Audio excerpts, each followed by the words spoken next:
In already. Oh my Oh, goodness. Julie. Oh, yep. Hello, my friends. Hello. Welcome to our sanctum, our kaiju-sized sanctum. Uh, you know who I am, Donny Winter. I am joined by my friend Nathaniel, Zimzilla 99. Welcome to my channel. It's exciting to have you here. Why, thank you, my man. Of course, I gave you the courtesy of bringing you onto my channel first. Maybe I kind of snagged some viewers from you, and now you get to show me out here on your channel, which, I mean, hey, I'm well, happy to be here, and you gave me the honor. And as friends, that's how it works, right? That's how it Mhm. should work too. So tonight we're going to have a very neat conversation about Godzilla, as you can probably gather from the title. But if you've watched our prior stream, you know that both of us can talk at length about the subject. So we're keeping the subject focused on Nathaniel himself, because it's since he's new to my channel, I want to introduce him and talk a little bit about his history, like what you like to do, so on and so forth. But then we're going to be talking about Godzilla on a metaphorical level. We're going to be reflecting on some of the films and how like his representation shifts from one era to another versus how it shifts from, say, looking at the Japanese films and the Americanized films. So I feel like that will give us some pretty cool things to discuss. So I'm pretty excited about that. So first and foremost, talk to us a little bit about what you do. First of all, I want to direct people to your YouTube channel, Zimzilla99. So if you've not subscribed to that channel yet, please go check it out. All right. So talk to us a little bit about your channel. What do you do? What is your passion on it? So, originally it was going to be kind of a wide assortment of Godzilla content. This is back when I was younger. I was a much younger man. Actually a boy, you could say. So like I just wanted to talk about whatever. I did a little bit of MonsterVerse stuff when it was coming out. I did some reviews of movies like Planet of the Monsters and Shin Godzilla. I did creature analysis, but then I also started doing character reviews. So I think the main focus was that I came originally from DeviantArt. I was doing drawings there. I liked drawing as a kid, and I thought to myself, I liked watching people do OC reviews of other characters for different franchises on YouTube. So I thought, no one's doing it for the kaiju community, so I might as well do it myself. So I first started reviewing friends' content, and then I started having people say, hey, can you do a review for me? And I was like, oh, looks like I'm getting noticed where people want me to review their content for them, and I don't have to worry about giving criticism and people not wanting me to review their characters, as often is the case and was the subject of many a drama back in the day of Oh, YouTube when it came to OC critique and all of that. So that's kind of been what I've been focusing on, is doing the OC reviews. However, those take a little longer, so they're kind of few and far between. I am working on 2 at the moment, for 2 friends, but I'm also going to be doing a series called What Dash is a Makes It a Well-Designed Kaiju.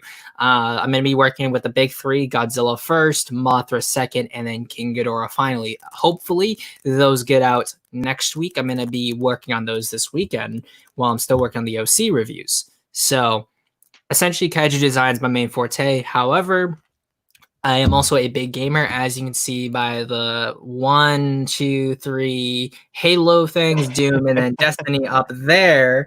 I do like my video games, so not to uh, mention that glorious headset you have. Like, yeah. undoubtedly, that's got to be used for video games, right? Oh yeah, no. Ironically enough, this was originally my Xbox headset, but it's also very cheap. So I have like 2 more that are like down there, but this is the one that's been easiest to use for recording. But I also love my kaiju video games. There are a bunch of new kaiju video games that are coming out in the near future, such as Dawn of the Monsters. That's going to be coming out for essentially all consoles. I am going to be planning on doing a big giveaway when that comes out. So I'll be getting 5 copies for each console. So Xbox One, the PS4, PS5, Steam, Switch, and then I'm going to be doing a contest where they have to contact 13 AM Games, the people developing the game, and whoever I pick from in terms of like a random generation will get a free copy, and I will mail it to them because I want kaiju games to succeed, and I think doing a giveaway Oh is the yeah. best thing to do. You And know, then, I really like that idea. And you know, that's interesting that you mentioned kaiju games, because that because that was actually one of the areas that I wanted to talk about, because I think it's very much under discussed, unfortunately. So, do you want to describe a little bit more about these like new games coming out? Like Oh yeah. what is the premise of them? What will they entail, if you know that information? Mhm. So I'll start with Dawn of the Monsters, since that's probably gonna be the game I'm gonna be focusing on the most for like individual videos, because the premise is it's a new kaiju IP and it's gonna be following an organization called Dawn. Dawn is dealing with a group of kaiju called the Nephilim, and the Nephilim have come to the planet and are now wreaking havoc. So now you take control of four different monsters. We've already seen two now with the recent reveal that was on the Kaiju Online event that happened. Was it 2 weeks ago or 1 week ago? I think Dates it been was kind of 2 been weeks funny ago for me. now. I Yeah, think it's two 2 weeks weeks ago. ago. So if you go to the Kaiju Cast YouTube page, they have their video there that was the live stream that they showed the new gameplay for. So you take control of four different kaiju and you're rampaging across different landscapes fighting these evil monsters, the Nephilim, and you can upgrade your monster however you want and sort of build it in a way that you think you're fighting, how you like a fighting style, whatever suits you. So that's the premise of Dawn of the Monsters. Then there is also Gigabash. Gigabash is an exclusive for PlayStation systems and Steam, so no Xbox, which kind of sucks in comparison to Dawn of the Monsters. But with Gigabash, it's mostly like a party game, but it's like a top-down party game. So imagine like Godzilla Destroy All Monsters Melee, but it's a lot more farther away, and there is no changing of the cameras. It's all very much top-down, and it's just sort of a beat 'em up. There's not a lot of modes to it. But I would say the main kick for it is that if you're a big Ultraman fan, a lot of the monsters are inspired by Ultra Kaiju. So Which is not interesting. That's yeah. kind of refreshing, considering a lot of Godzilla fans don't have much familiarity with Ultra Kaiju, so that might be some good Mm-hmm. intrigue and exposure for people to kind of Yeah, examine those types of I things. think the devs are actually foreign. I went to PAX East before the pandemic. PAX East happened and Gigabash was there being played. And well, the people I talked to, because I was expressing my love for it, obviously we're speaking English, but I know some of the developers on Twitter that I have heard are all foreign. So I believe that like Ultraman is more popular than Godzilla in Japan. Godzilla's more popular in the US. So I believe like a lot of the influence comes from the fact that they are foreign developers and Ultraman is more popular there. So I think it's just to appeal Wow, to the foreign market in that regard. that's super interesting. I didn't realize that. You Yeah. learn something new every day. Yeah, it's something that does happen, and I noticed I'm checking the comments right now. Ingy Grand, he says, "Does anyone know what happened to Colossal Kaiju Combat?" I can actually let you know about what happened there. So obviously there was a lot of drama in between character who was getting into the game in terms of like how the translation from people's designs to their kaiju being appearing on the game would have looked. I know there was one person in particular I could think of, but there was some drama there. They needed more funding. Simon, there was some issues with money, and just like the whole kind of management of the project was not done very well. And of course, there was the Colossal Kaiju Combat card game that was shown off at G Fest. It had a lot of the people's characters there, but like they kind of just slowly switched from game to card game, and then it was Yeah, like a it kind take of the money and run it kind of definitely, situation. yeah, it was a fizzled out kind of It scenario. fizzled and died, You know, sadly. I'm glad that you mentioned comments, because I do want to like make sure that Mhm. because I've been bad. I haven't even been looking at the comments. So, Yeah. Maddie is here. My friend Cindy is here. Stream of Hello, everyone. Awareness. Igni, RP. Let's see. Red Griffin. Red Griffin, a member of Kaiju Galaxy. Many of these wonderful people are members of my site, Kaiju And Galaxy. Maddie does notice my Destroy All Monsters poster right there. Yes. And Hello. Cindy noticed that I'm drinking lovely tea. I'm drinking the Finally, same one. tea as well, but I put it in one of my bottles. So, Yes. and then Lagiacrus the Terminator Okay, is I here as was well. gonna say Hello, my man. I was gonna make an attempt to pronounce the name again, but you saved me, so thank Yes. you.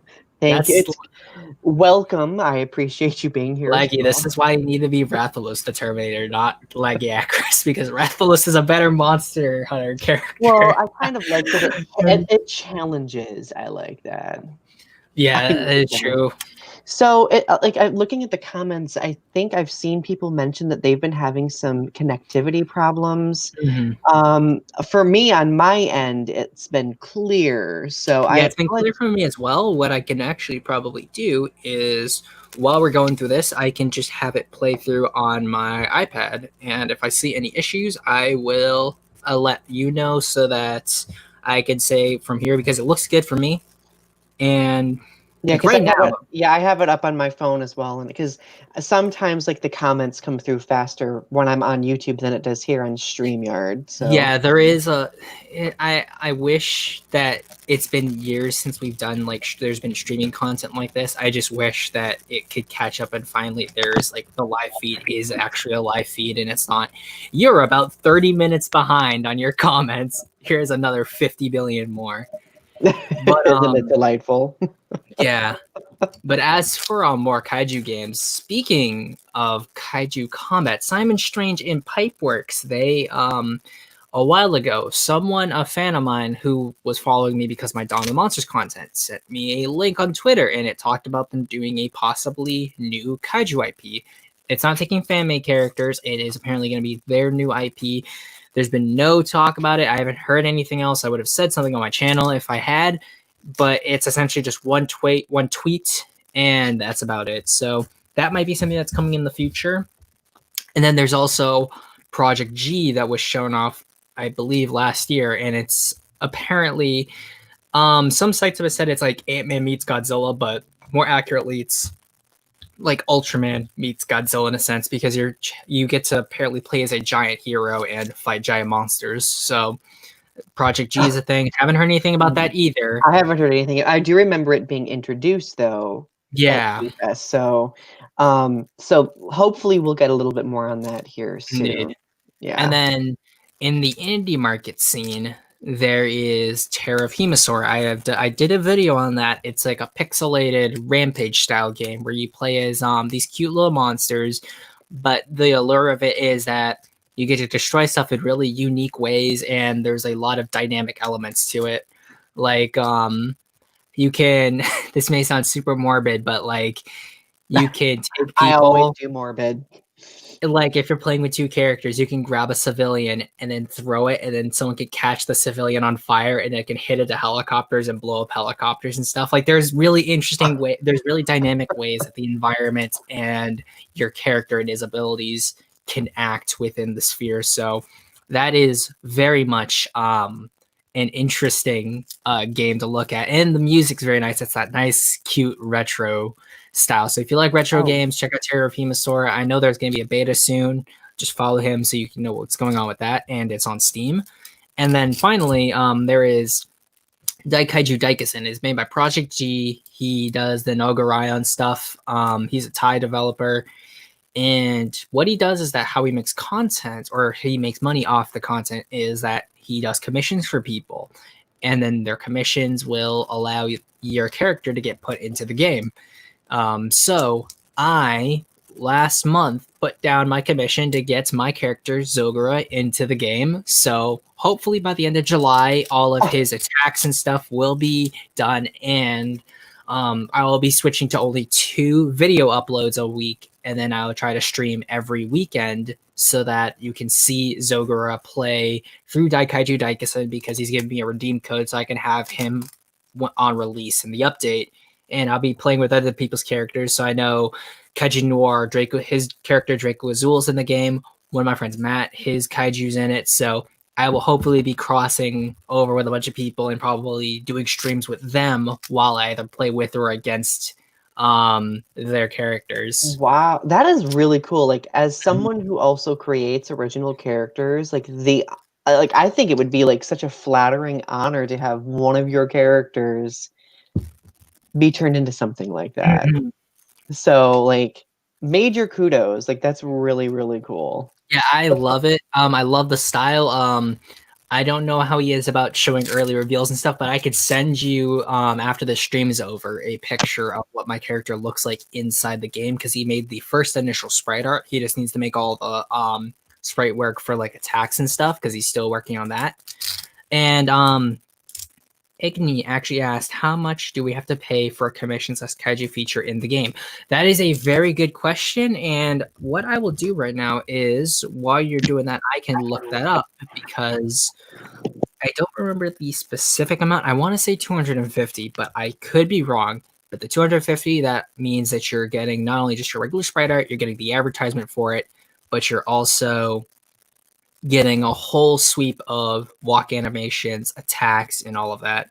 So, because I actually saved the original post that I had done. That, like, and honestly, that doesn't sound like a bad price in the grand scheme of things. Because, I mean, you're getting the opportunity to have one of your characters turn into something like that. Like, it's going to take a lot of work, understandably, for those crafters to do such a thing. While you're looking for that, if anybody in the comments can let me know if they're hearing any feedback, let me know. Because I keep getting a little bit of, like, feedback in one of my Oh, I'm not hearing any feedback. I've everything sounds good on my end. I haven't heard Maybe anything. it must be my headphones or something doing that. That's probably the case. How much? Actually, heals. Actually, it's updating on my iPad quicker than it's updating on StreamYard. He said, I mean, I better be getting the game for free for that. Yeah, the game is free. Yes, the game is indeed free. And if your character does get in, you just ask, "Hey, can I have my character for updating?" He'll give you a redeem code for your character, so you'll be able to play as your character when the game comes up with a new update of your character. So yes, 250 for the commission, and you just have to send it via PayPal. You just talk to him; he'll guide you through the entire process. It's very easy, very simple. You don't have to worry about that. So yeah, that is probably like the big thing I'm involved in is probably Daikaiju Daikason being the big thing that my own creative stuff's involved with. I'm looking at the comments right now. I noticed that Laggy was upset that I said Rathless is a better kaiji. So yeah, we have to have the obligatory Godzilla 98 at least once mentioned in my presence. I mean, we could go on a tirade about Godzilla 98 if Oh, if we're talking about characterization, yes. Once we like get through Showa and Heisei, I could definitely get my thoughts. But actually, Iggy, since I'm not sure if you were here earlier for that, but Dawn of the Monsters, not Daikaiju Daikisen, but Dawn of the Monsters will have Switch capabilities. They originally worked on Switch, so Switch was a big priority for them. So if you want a free copy, there will be a contest for when that game comes out. So you'll definitely want to check my channel for when the release is, because hey, free monster game, guys. And I just realized, Donnie, I cannot hear you now. Say something. Oh, can you hear me now? There, I can hear you now. Perfect. Okay, I was taking out my my headphones to see if it would get that micro or that background noise away, but I can hear it as well.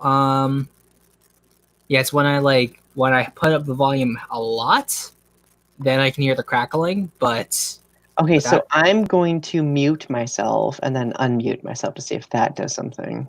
Okay, you try first, and I'll try. So it might be on my end. Okay, because I can. Okay. Try. Okay, so I think it is on my end then.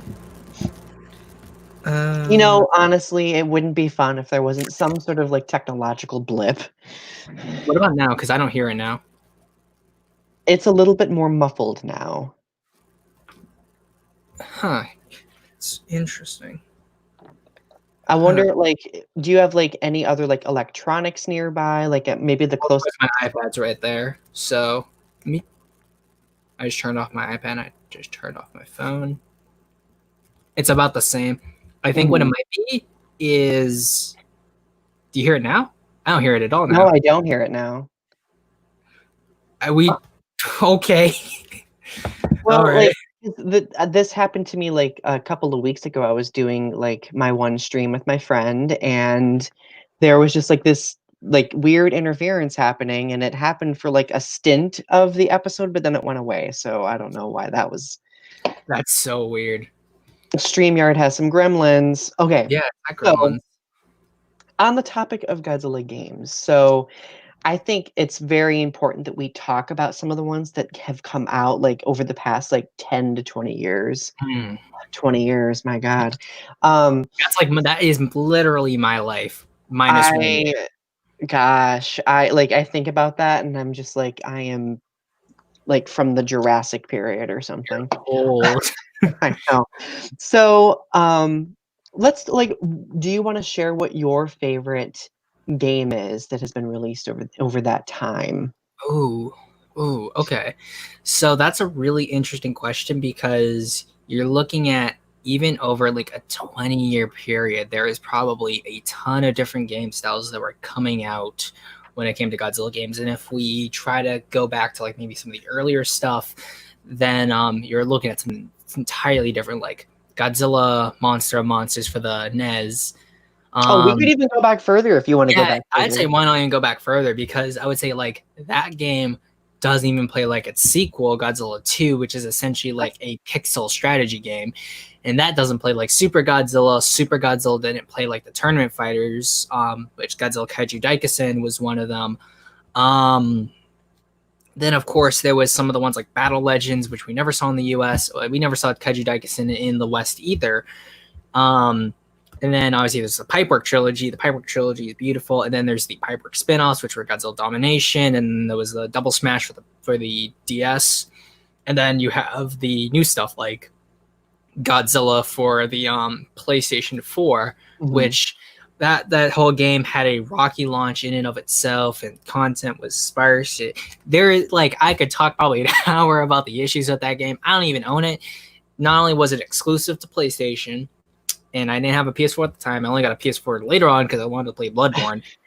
But how it played was essentially like a up to date but still pretty low spec version of Godzilla Generations, but at least Godzilla Generations had more diverse content in it, as opposed to Godzilla is approaching the generator, the generator's losing Yeah. power, and the meme that spawned from Well, that. I largely looked at that Godzilla game specifically as like an indie project, like that Mhm. somehow just like came together. Like I do like because I play it from time to time, I do notice a lot of the issues that it has, but it is a little fun from time. Like Oh no. if I need to like not think, Yeah. I will Like play it. um if like you want to play a Godzilla game that's somewhat modern, if you can't pick up the Pipeworks games because they are still kind of hard to find, just pick up the PS4 game. You'll have fun. Like, don't expect something super competitive. Don't expect something super engaging. But if you just want to play with some monsters, then do it because I definitely recommend it. But of course, you're still gonna need your PlayStation console because no Xbox support. But So if I was unless to you would like say, the earlier games. yeah, my if I was gonna say my favorite game, it's easily my all-time favorite game of all time is Godzilla Destroy All Monsters Melee, which came out for the GameCube and the Xbox. And I got it for the Xbox version, and that was the version that also had Kiryu in it. So I got that version too. The yeah, best, it the is indeed the best superior version. version. Yeah, because the Xbox was the best console of that generation. So of course we got the best Godzilla game of that generation. You know, believe it or not, as much as I do love that game, Save the Earth is my favorite because it includes Mothra as a playable character. Yeah, because you don't get to play as Mothra in Destroy All I Monsters okay, Melee. It's only the so power up. when I first got Destroy All Monsters Melee, like I literally was flipping my shit. Hmm. Like, how old was I? I was like in late middle school, I think, when this came out. It came out It either was like 2004, 2005, or a I thought little it was before that. 2000, I thought it Was was the early 2000s. 2002. Was it? I was around 5 when the game came out. I know the Xbox version and the static's back, but let me actually look that up right now. Yeah, so when I found out because on the like art of the game, 2002. You are right. It was okay, 2002. I knew that it was like late or it was like late when I was in middle school that it came out. Mhm. But I thought that Mothra was a playable character because on the art and on the promotions it seemed that way. And when I Yeah, because got she it is and shown found there. out when I found out she wasn't, I had like this brief moment of like, do I want to send it back or do I just want to go for it? We were just kind of like, Yeah. So when Save the Earth came out, I was like, I wore out, I think, 2 CDs of that game. Oh wow.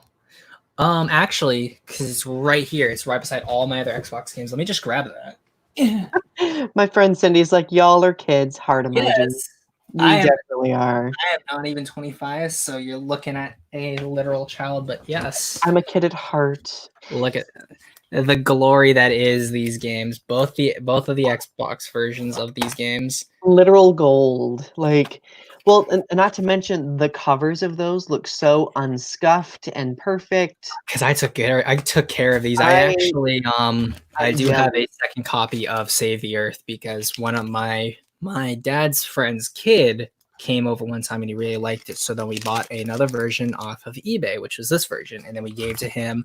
And we also I was the kid who was like, I don't feel like playing through the campaign. I just want to fight monsters. So I had all the cheat codes that you could find back in the day, and I gave him the cheat codes so he could play through it.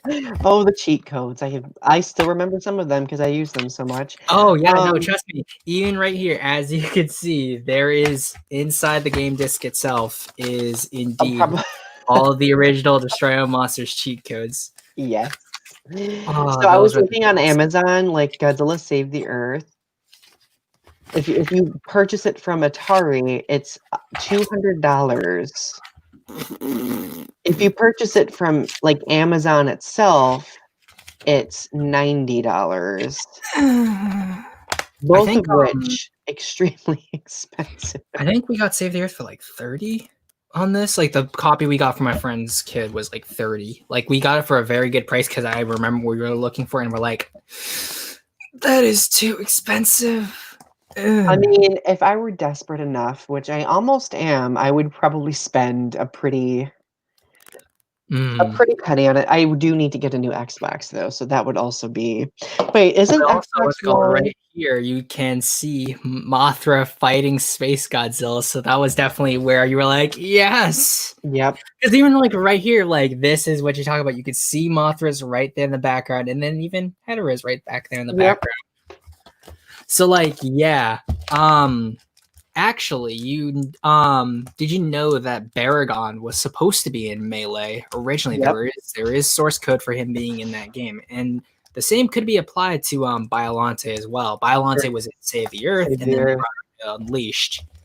Hmm.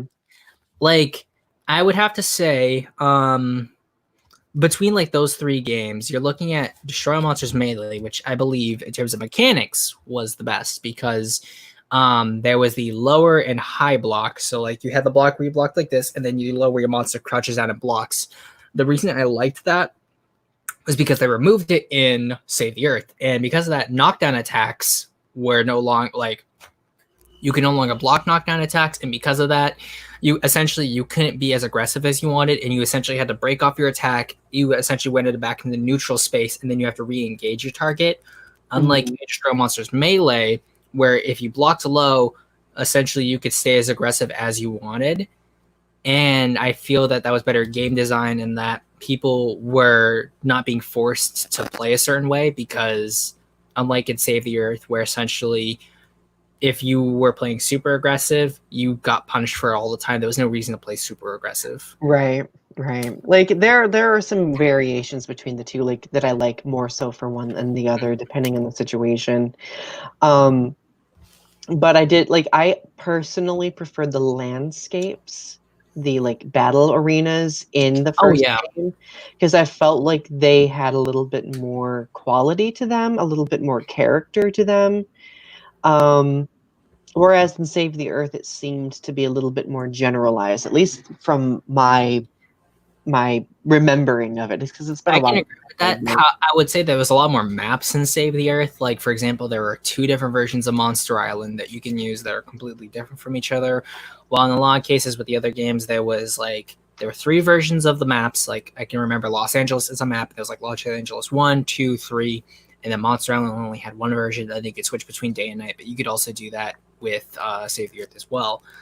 Um, like there are some maps. I think New York specifically had a very good environment because there was a really big open space, and then there around that's a lot of buildings where you can sort of maneuver.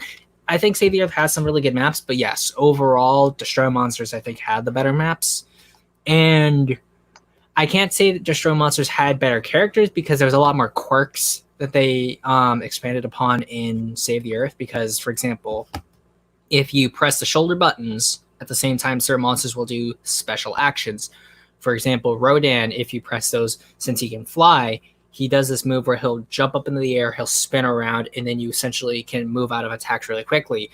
I know Mechagodzilla has something similar where he does this big jet up into the air. It's there's little quirks that every character does in Save the Earth that makes it a little bit fresher in comparison to say how Godzilla 2000 and Godzilla 90s play exactly the same throughout most of the games. But I would say in Save the Earth they were the most differentiated, and the same could be said for Mechagodzilla 2 and Kiryu in Save the Earth as well. Right.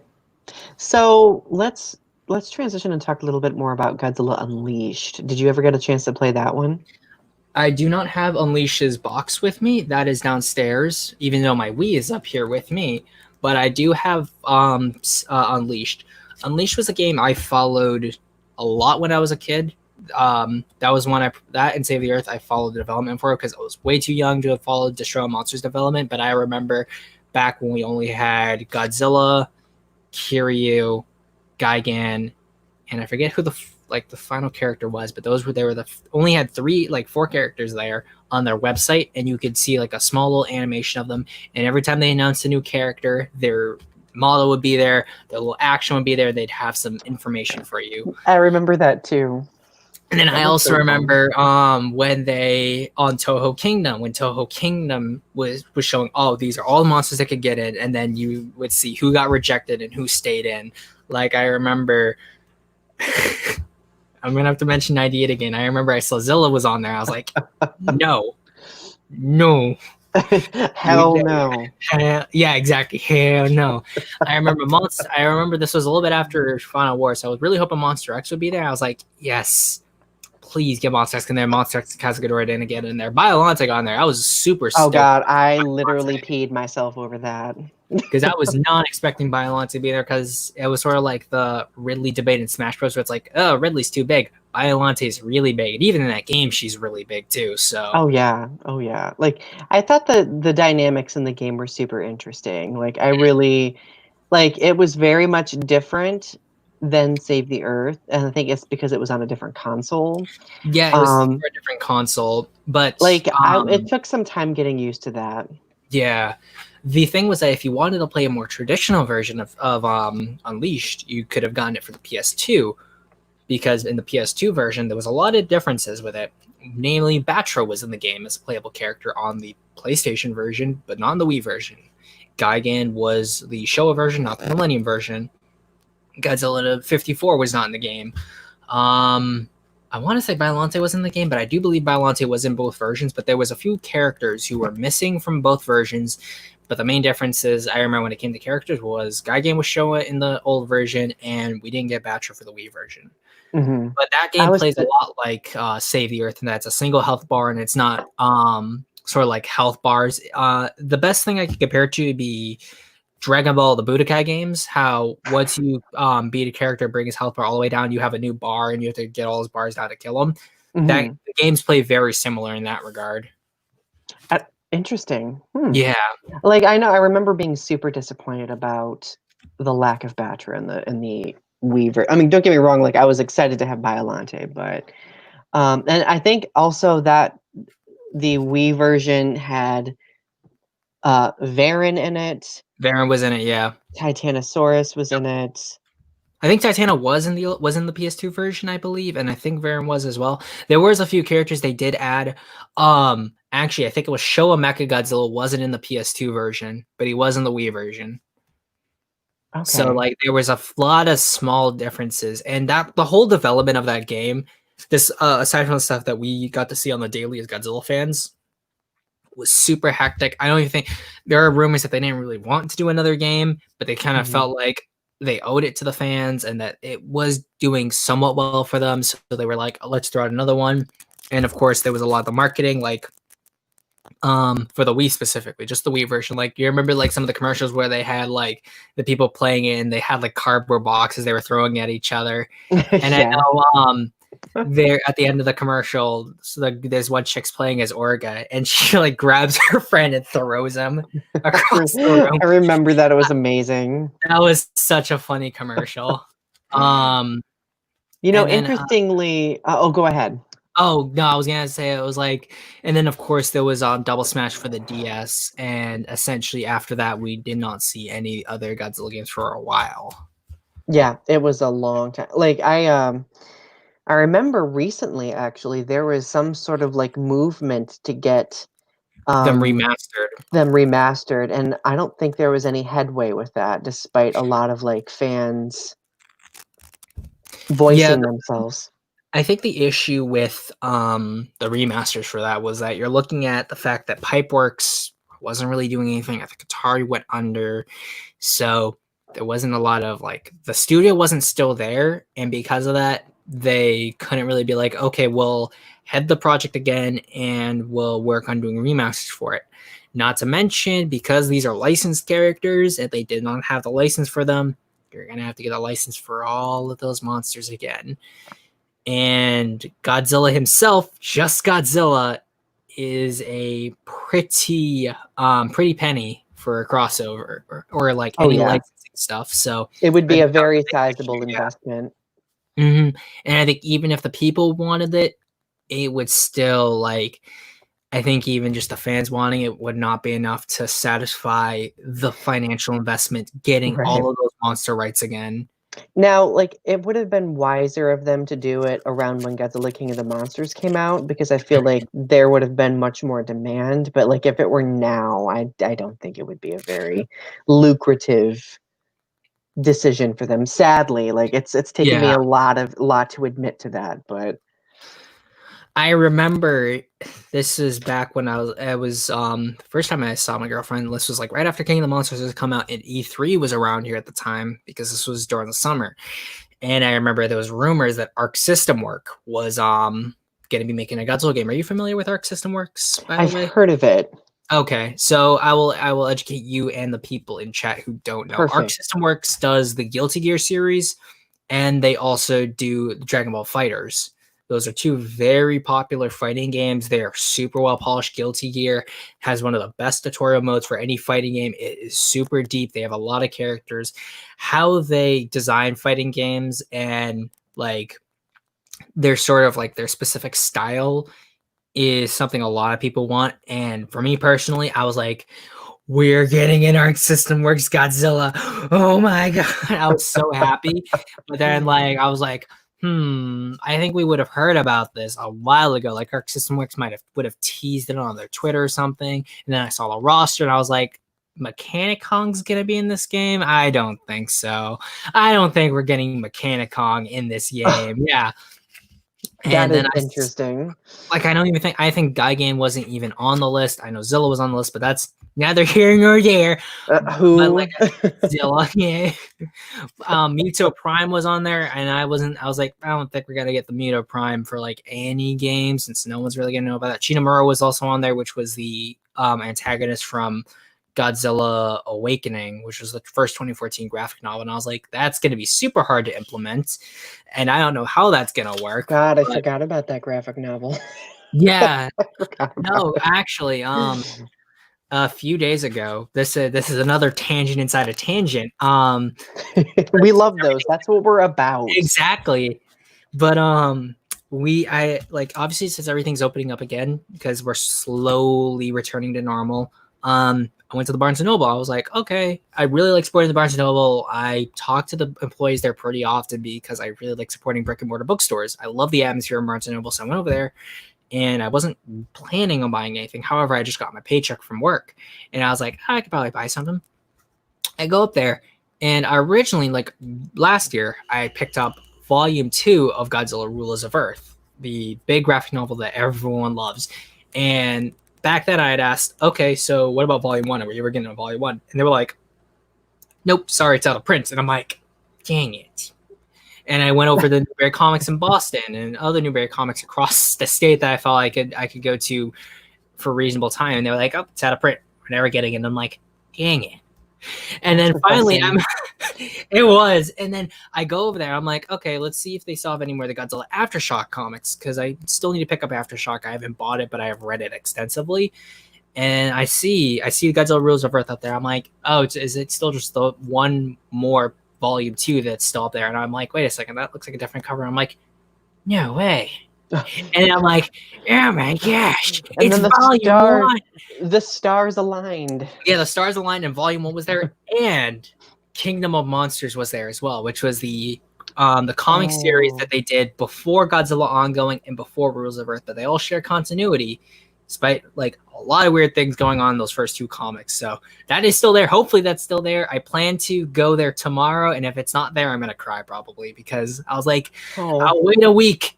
I need to get more money. I can't justify another gigantic omnibus spend today. I already spent a bunch of other money getting other stuff that day, and I was like, I can't do it. No. So hopefully that's still there. However, I do know that the special Aftershock cover version, because they were selling both versions of the Aftershock cover there, and that one was gone. So I know there is another Godzilla fan who lives somewhere near me. So hopefully he hasn't been there recently. If it's gone, I will find him and I will eat that. That's mine. It was visual dibs. I should have like put a sticky note, but dibs. This belongs to me. I have not bought it yet. Do not take. Oh, that's priceless. Yeah, like I think it's like whenever you get your hands on those types of things, definitely keep them, collect them, because for a lot of these things, they go out of print, they cease, like, and the truth is, if they were to go back into it, that would be a huge investment for them to print those again. Yeah. So like I know I was collecting some of the comic books there for a while too, and then I ended up stopping, and one of my biggest regrets is stopping my collection of them. But like, if there's one thing that I would say that is good is the fact that G-Fest, it does have a lot of people who bought them in bulk, so you can usually get them if you go to G-Fest. Like, I know I have seen Half Century War at G-Fest, so I definitely want to pick that up if I ever, like, the next G-Fest, because it's a very good comic. And I even at the time, I had I picked up various issues of Rules of Earth, like the individual ones, the paperbacks, but now I have both the omnibus, so I'm super happy that now I have everything, and I can look at that comic, be super objective about it, because I cannot tell you how many times I've had debates with people about which monster is going to win a fight, and they tell me, "Oh, this is how it went," and I'm like, and now I have the comic, and I'm like, no, wow, reading the comic now, and I don't have to look at it like online or something. Everything is put in context now, so super happy to have those. And then hopefully Kingdom Monsters is still there so I can buy it, because I have as my namesake Zim once said, I have a mighty need. I am putting out vibes and energy into the world for you to get that. Oh, thank you. For it to be there. Give me your energy. Take my energy. Like, chat needs to give me your energy. We need it. I need spirit ball luck here. So I have, like, because I'm just curious, because I don't think we've had a lot of ample conversation about this in the stream that I had with you, because I know, like, for your stream, you were mostly asking me questions, so on and so forth.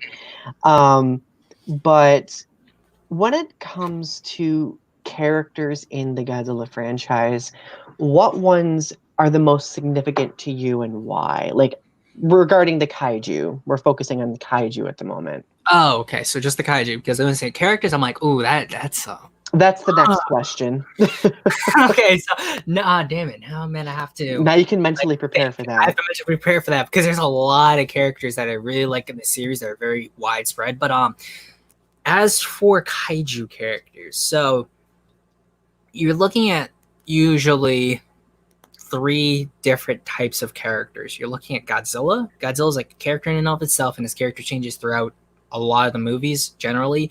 Then you're looking at the 4, and the 4 being Mothra, King Ghidorah, Rodan, Mechagodzilla. They are very much characterized. And then to a lesser extent, I'd say Gigan and Megalon, because they're very characterized as well, and maybe Hedorah too. And then you have the side monsters being the 3rd. These are monsters who they have personalities.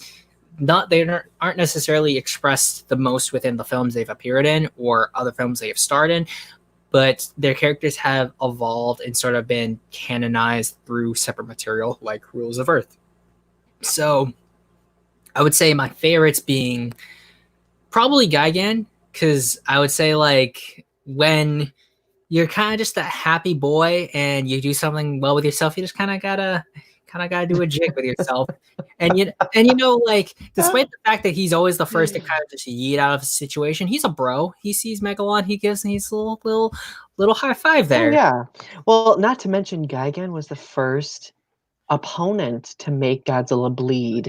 I Mm-hmm. believe, if memory serves me He is correctly. without a doubt the first opponent to make Godzilla bleed. I remember, oh my God. So I remember watching Godzilla versus Gigan the first time, and I was like, oh, this is a cool movie. Like alien cockroaches are, taking over the planet.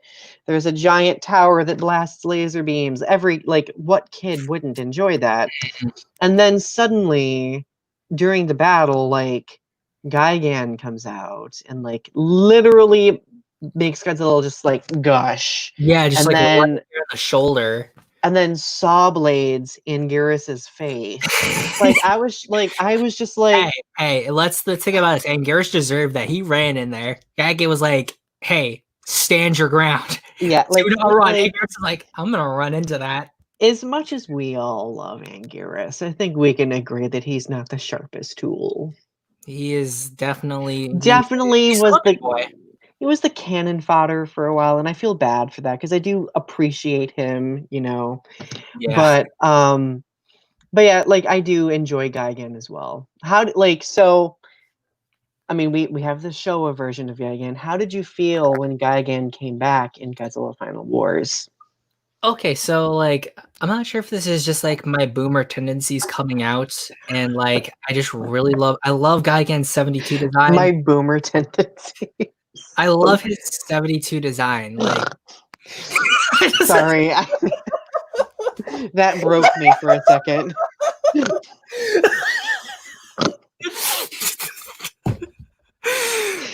I didn't tell you that I do snort when I laugh. I apologize. It was a snort, not a fart. I swear. No, it was the best because I heard it. I'm like, wait. Did Donny fart on camera? What happened? I love it when people snort when they laugh. I know it's super genuine, and I'm like, you bro. But if I get really going, it's bad. I'm gonna have to find a way now. If I ever have you on for another stream, I'm just gonna have to find ways to just make you laugh and just make that a track. But as for Gigan's 2004 or 2005 when I saw it, because I actually got to see Final Wars in theaters twice. Yeah. I am jelly. Oh, I got to see Gojira in theaters too. Like they had before Final Wars came out, it's this little like indie theater in Cambridge, and I'm not sure. I don't even think that there's particularly a large Asian population in Cambridge itself. I know there's a lot of people there. It's very diverse. But they were showing, I knew Final Wars was coming out and they were showing Godzilla movies. And I was like, and little 6-year-old me was like, yeah, Godzilla. And I can only imagine that. Mm-hmm. And I can still remember snow caps were my favorite candy, and they were selling snow caps in 54, and I was like, I got snow caps, I got a slushie, and I'm watching the first Godzilla movie. I'm the big happy. And that was the first time I ever saw Gojira itself because I only had King of the Monsters at the time, so I'd only seen the Americanized version of it. So the first time I ever got to see the first Godzilla movie was in theaters, and I will be able to confuse people to that. So like when I have kids, I can be like, I saw a movie from 1954 in theaters, kids, and they'll be like, how did that work? That's a really cool memory. Like an unexpected one too. I think I do remember there being a run of that film in the early to mid 2000s. I remember seeing it, but I never got a chance to go. Yeah. And then Final Wars, I also have a very good memory of this because I remember this was when the Movie Monster toy line, like the Bandai toy line, was really popular, and you could still find it in places like Newbury Comics. So I had gone in, my dad was like, oh yeah, go into the car, see what you can find. And I'm like, okay. And I jump into the car and I see a bag there. And I'm like, oh, what's this? and it was the Bandai movie monster series King Ghidorah, and I'm like, it's King Ghidorah, yeah, I get the Godzilla toy and I get to see a movie. And Love your childhood impressions. yeah, You like should just do an entire video. I was super happy when I got that figure, and I carried that into the theater with me. And I saw it twice. I saw Final Wars twice, and then I remember I pretended my King Ghidorah figure was actually Kaiser Ghidorah. After I saw it the first time, I was like, I got a Kaiser Ghidorah figure, yay! Even more special. But when I see Guy get mummified, I'm like, oh, he looks pretty similar. That's good. I like that. Because I would say like Final Wars Godzilla is not my favorite Godzilla design. And I'm like, oh, he looks really different, especially from Tokyo SOS, because Tokyo SOS was just coming out at that time. And even like 2000, he looked a lot different from 2000 or GMK. And I was like, oh, okay. And then the guy, yeah. Oh my god. Yes. Guys. The Exilian second in command was That was such a funny scene. And like you see the music and the eye, all the mummified stuff comes off his eye, and then he like crosses his claws and the metal riffs. Oh, and you just see him come out and he's all black and red, and I'm like it was like, honestly, I think the Millennium series did a they very much capitalized on kaiju entrances, because in every moment in that film, like, I mean, it's very much like the recent Godzilla King of the Monsters, the entrances were glorious. Like, yeah, they understand that we love these characters, and oh yeah. Like, okay, so my biggest gripe about the film is Mothra's in it for a very fleeting amount of time, though it's a very crucial amount of time. But her entrance in like into the battle, and her entrance like in the movie for the first time, like, I remember I was like, it's so beautiful. Like, it like a was Dragon Ball Z kind of shoot out of the island and just kind of oh god, I know. over. Like, I was just like, that this is my queen, like my queen right now, and she's going to fuck some shit up. Just remember, if we want to talk about who won that fight, just remember my boy came in there like Leatherface, just going, ah! And Mothra made herself flaming and then finished that off. If there was one thing I will actually say is I wish Flaming Mothra was it. I wish that was actually another form or like an attack we could see again from Mothra. Right. Like, well, the way they marketed it. Yeah, because they do have toys of Flaming Mothra where she's like kind of pink and red and stuff, and I'm like, oh, that's kind of cool. I like that. I think that would have been like if they would have like put a little bit more effort into that and actually made her like a literal phoenix, that would have been much more interesting. Not to mention, my biggest gripe about a lot of Godzilla films is that you don't get to see a lot of reaction between the monsters. Like, for example, in Tokyo SOS, I kept wanting to have like interactions between Mothra and Kiru. Nope, not really. Ironically enough, I saw Tokyo SOS last Friday. We got some Applebee's, and I sat down to watch Tokyo SOS again. It had been a while, and I know like the typical intellectual Godzilla community has been like, oh, Tokyo SOS isn't that good. It's bad. And I'm like, and then I like watched it. There are intellectual people who think that. That surprises me. It's my bad. I'm not sure if I'm gonna get canceled over this, but it's like it's a lot of like faux kind of this is how we fit in nowadays. So make sure your discourse is tuned. It's tuned to the opinions of the enlightened, because I like being we like the right movies. I like being the odd man out and rattling the cage to annoy people, so they're more than welcome to try. That's honestly like my opinion. Like how I view the Gamera trilogy in particular is very much it's shaped by that sentiment that you have there. But not only was Tokyo S it was it's obviously a long film, but it felt very short to me. Maybe it's just the pacing. But it was a very well condensed film. I wouldn't say it's better than Against Mechagodzilla. I would say that the character story in Against Mechagodzilla, I think, makes it a stronger film. But Tokyo SOS isn't bad. It's definitely not bad at all. But I do very much appreciate Mothra's entrance into the into Oh, West, like the oh, hey, what's that sound? And then you just see Mothra flying over it. I think that composite shot of Mothra above, I think that's a school building, right? That's Shun's, mm, not Shun, his nephew. But the school composite shot was very nicely done. yeah. It was Very like much the like whole like that one scene where she's flying toward the camera in front of the sunset that. Hmm. gets me every single time. Not to mention the musical scores by Michiru Oshima for both of those films are Oh yeah, no, she has a. beautiful.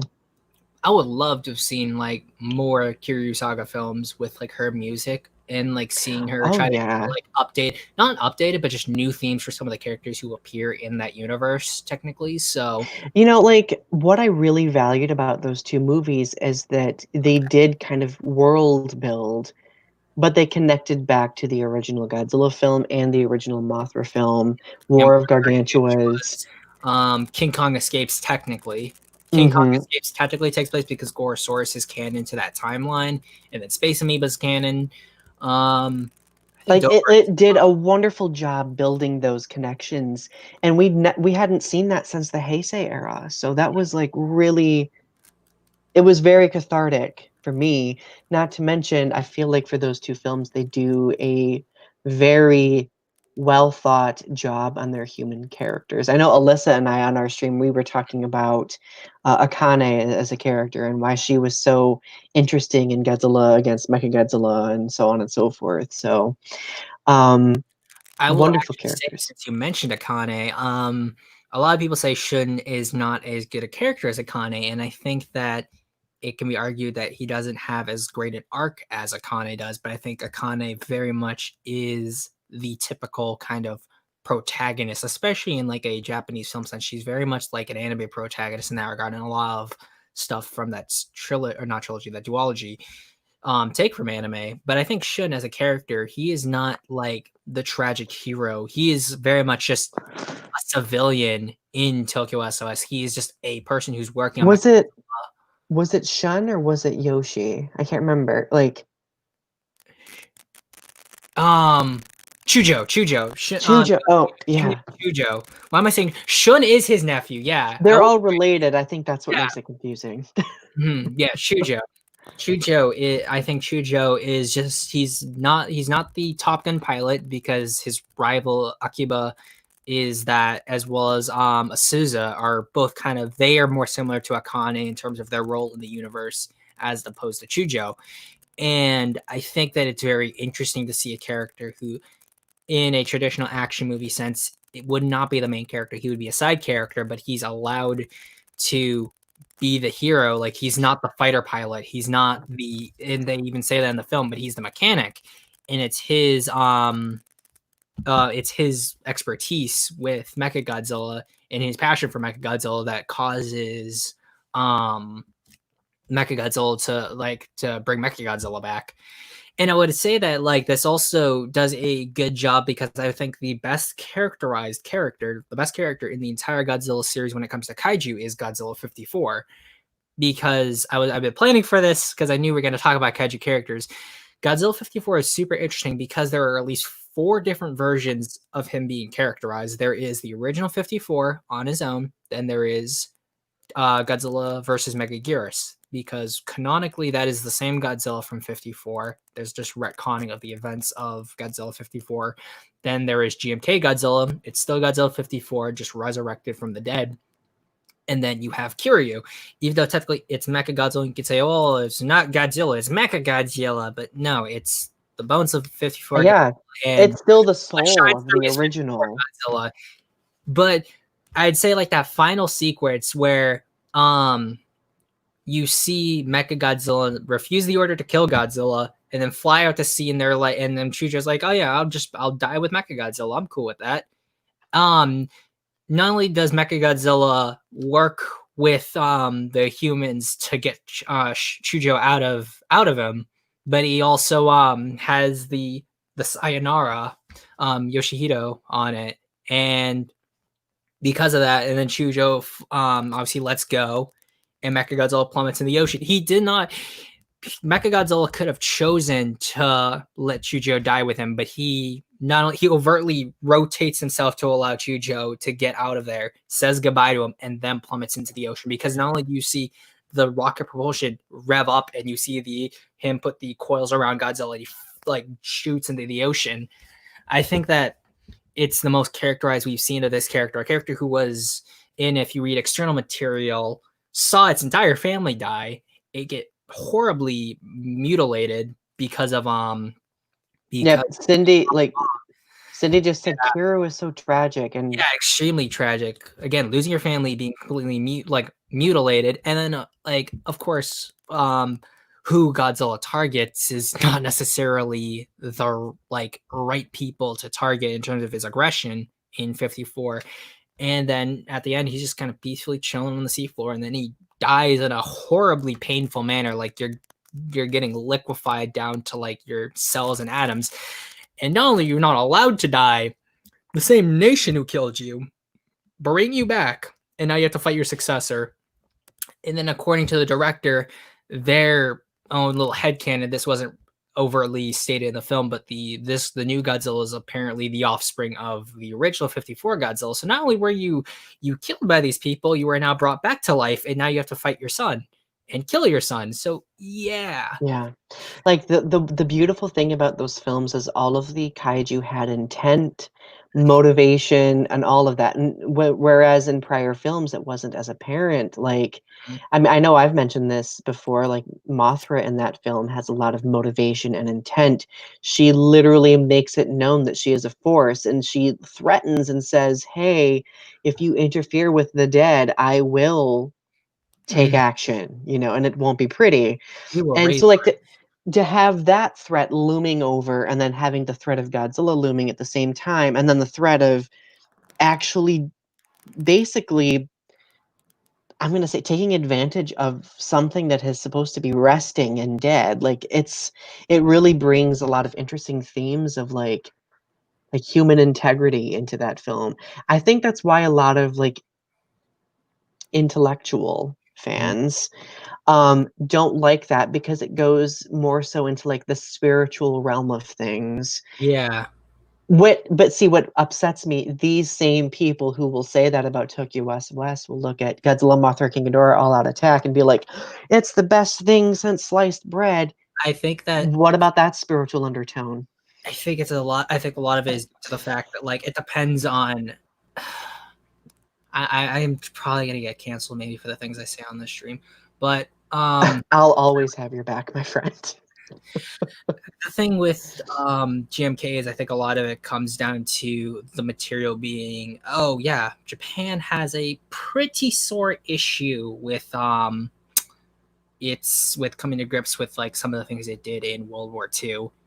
And I would say like a lot of it is there's a lot less like this is I have to put this very lightly, but in comparison to say like how America views things, and there's a lot of difference because again we directly are attacked. Pearl Harbor happens, and the actions we take, especially towards some of our citizens, are far from the best things ever.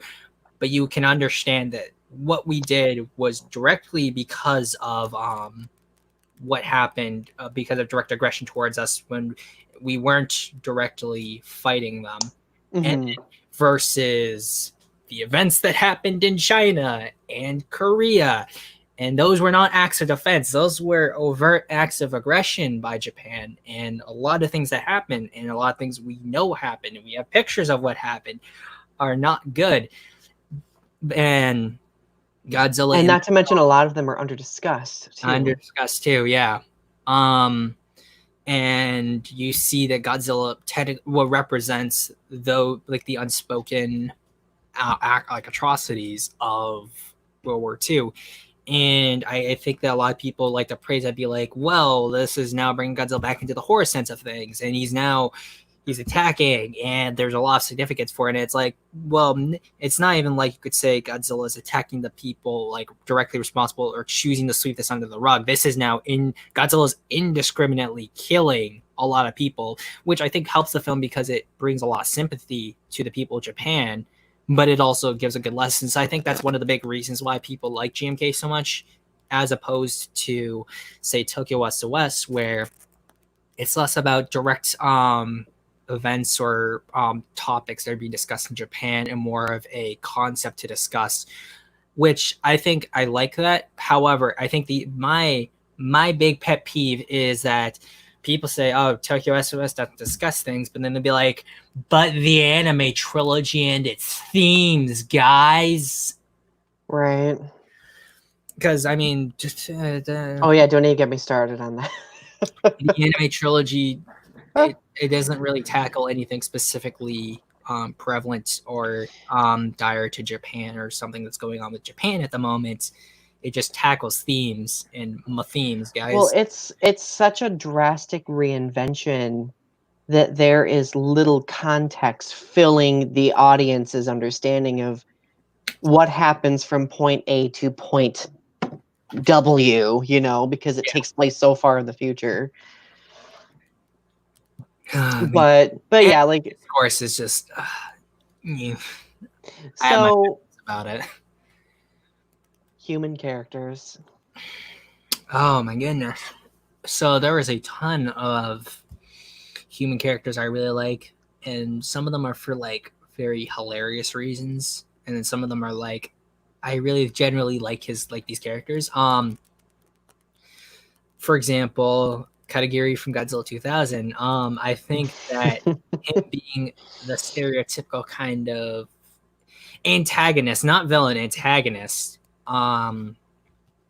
He's very much like, I love how he's very imposing physically in comparison to his opposition, and just his English voice actor. I love his English voice actor, super.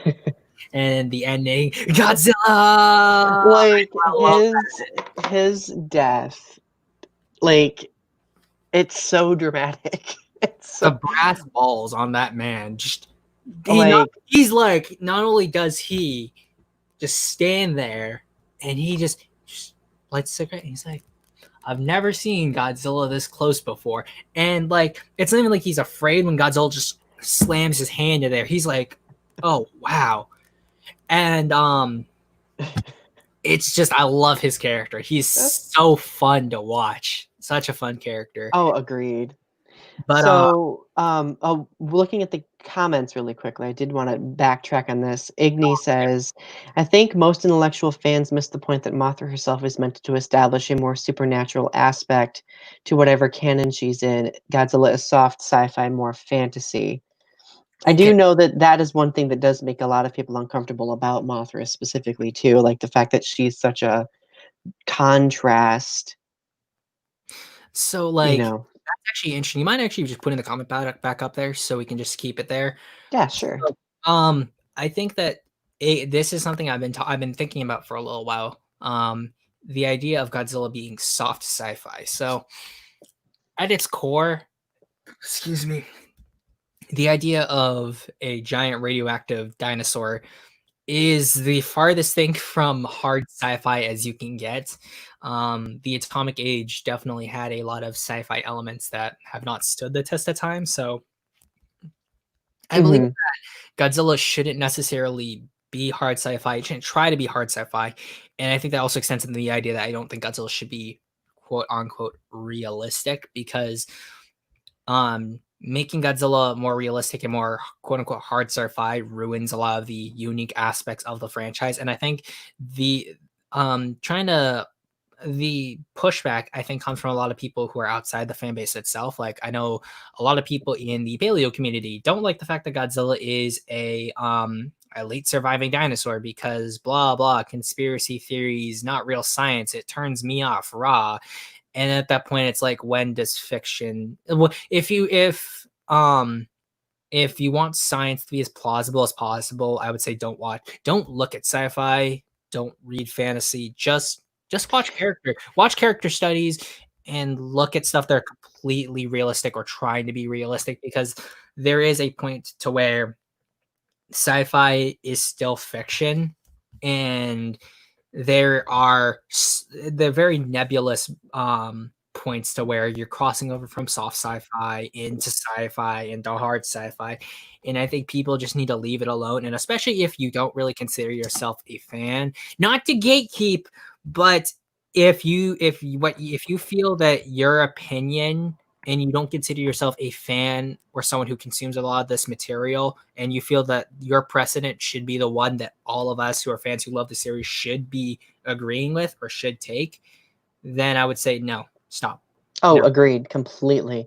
Like Well, and that. the thing is, a lot of people misinterpret Godzilla and don't like, and they might criticize the realism of it because they don't realize that the point of Godzilla is to not be realistic on the basis of science. He is a metaphorical representation of Yeah. something else. Godzilla is still at its core allegorical and metaphorical in many ways. So because of that, I would say that trying to be realistic, you can be realistic with allegories and metaphors, but you will lose the allegory, you will lose the metaphor, Right. and just you're gonna be far more limited. Which is exactly why I feel 98 is a bad Godzilla interpretation. Thank you for coming to my TED Talk. Yes, I've been waiting.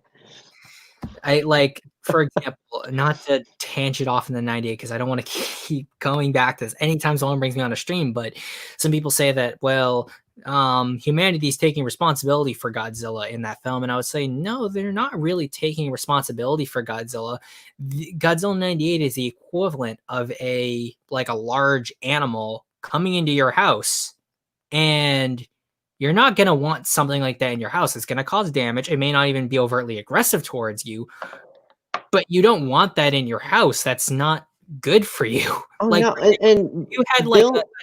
like if you had a deer, like I'm not sure, like you live in Michigan, so I assume there's like deer Mhm. wherever you are. Like imagine if like a large stag was just like came into your house and was just walking around. It didn't attack you or anything, but it's just moving around to take up space, maybe eating your food and just kind of doing its business wherever and sleeping. Mhm.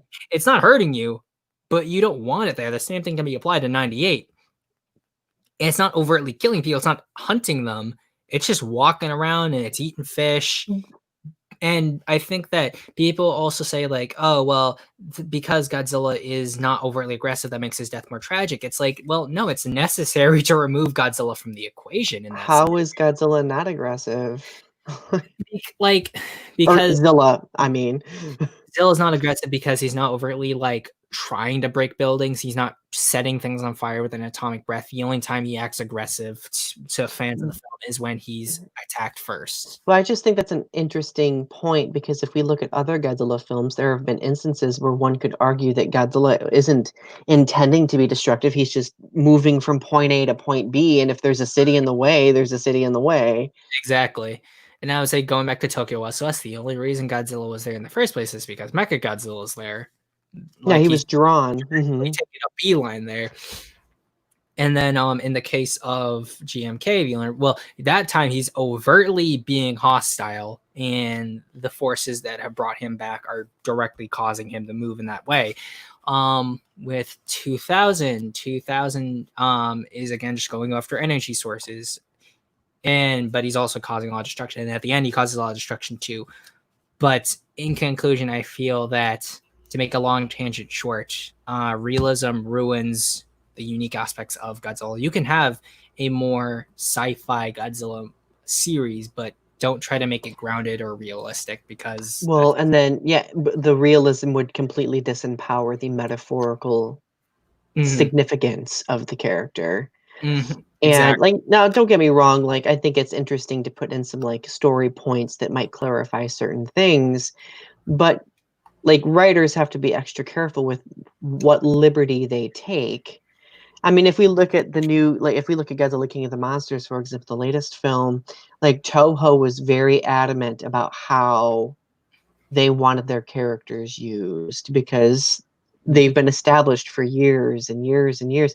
As And well as also because they did tell Emmerich, do it a certain way. You have liberties, but do it a certain way. And he was like, yeah, no, no. and look how that turned out. Yeah. So yeah, they made sure this time that like we will pull out if you do not do this specifically. And Hmm. I would say, even for example, The 94, the Godzilla versus the Griffin script, that has essentially no metaphorical or allegorical ties to the bomb. And I would say it's a better Godzilla movie for America for it. And the reason I say that is because it doesn't try to be anything more than a fun monster movie. It's not trying to be like we wanna try to be authentic to Godzilla's roots and have him be the result of atomic tests, but still make him an animal susceptible to the whims of the U.S. military. No, he is based on some script, just a monster or a creation of Atlantis. But Right. you're still looking at a traditional interpretation that takes liberties and doesn't need to essentially look like a Jurassic Park T-Rex, which ironic considering Crash McCurry, who did the JP concept art, did the design for Godzilla, and it does not look like his T-Rex concept art at all, which is nice. You're also looking at the fact that we have the Griffin. The Griffin, in terms of design, I would say is far better than what we got in 2014 with the Mutos, because it not only just aesthetically looks more pleasing, but it also fits into the mythological aspects of the implications of this universe. And then people say, "Oh, well, I don't want Godzilla taking cues from the Heisei Gamera trilogy," which I find ironic, and I would tell people to do your homework, kids, because if that movie did come out, it would have come out before the Heisei Gamera trilogy did. So if anything, people would have said, well, Gamera took a lot of cues from the American Godzilla movie that came out like a year before. Whoop-de-doo. Yeah. And of course, Godzilla had his atomic breath in that, and it just indulged in the fact that Americans know who Godzilla is. They may not understand the metaphor behind it, but we're able to we like Godzilla in this specific way, but it doesn't do things that are overtly offensive. Like, it doesn't say, well, the bombings were justified, Right. something nuclear testing's bad. It just says, you like Godzilla? Yay! You want to see a monster? Yay! Here you go. It's interesting you're mentioning this, and RP, I'll get to your question in just a moment, by the way. But so the one thing that I've noticed thematically throughout all the Americanized versions of Godzilla, including the 98 film, in most films, there is a distinct conflict present. Man versus nature, man versus man, so on and so forth. In the original Godzilla films, like the Japanese Godzilla films, there's always a man versus nature dynamic happening. And it always centers around humanity's accountability, humanity's understanding of their role, so on and so forth. But if you look at the Americanized versions, that's gone. Like there is some sort of man versus nature component, but it's always from the perspective of man being superior than nature, not the other way around. Interestingly enough, have you seen Up from the Depths, the latest video on King I've of Monsters? not. Then I recommend you watch it. While you're doing that, I will actually take his video and through Messenger I will send it to you, because Perfect. I think it highlights a lot of thematic religious elements that are present in King of the Monsters, because it's a lot of stuff I've wanted to talk about, and I will be talking about when I get to my video, which is why Godzilla King of the Monsters is not pro-nuclear, because but while I do that, actually answer RP's question. So RP, you asked what makes Gabra my least favorite character. So Gabra is from the 1960, is it 69? I think it's 69. Yeah. Film Godzilla's Revenge. I do not like the design. I don't like the texture of its body. It looks weird to me. Not to mention his roar is super annoying, and he's a bully, so that's why I'm not a fan of Gabra. That's exactly what he sounds like. But that film is enduring in its own way, though, too. Like I watched it recently, and I was like, from a child's perspective, this isn't so bad. It And is. I was. I think that the same way with the Mothra trilogy too, because the goal of certain films is to be aimed at like a teenage or younger audience. Mhm.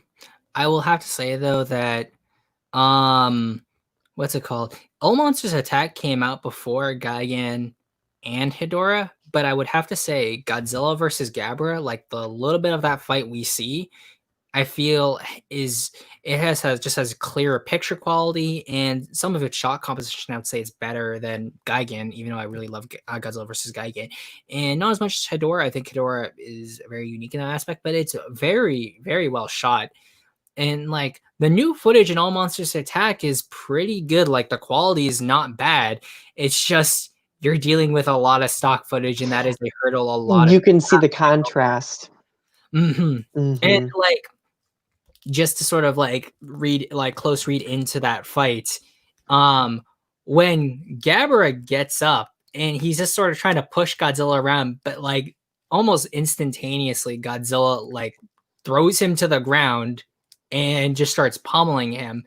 And then the only time Gabara gets in a somewhat good shot, which is like God, it's after not only after Godzilla brings him down to his knees, then he sort of like zaps Godzilla. Right immediately afterwards, he just gets judo thrown across the ground and just walks away in shame. Like Hmm. you could, I think that in terms of like the choreography of that fight, it really shows that yeah, Gabra is a bully. And the moment he actually fights a monster who is his size and in fact technically smaller than him, he gets absolutely owned and walks away. So Right. I think that does Yeah. improve it if you close read that fight and its choreography. Yeah, I think I'm gonna have to revisit it again, because that was the first time I had watched it since I was probably a teenager, It's w- been which a was a long minute.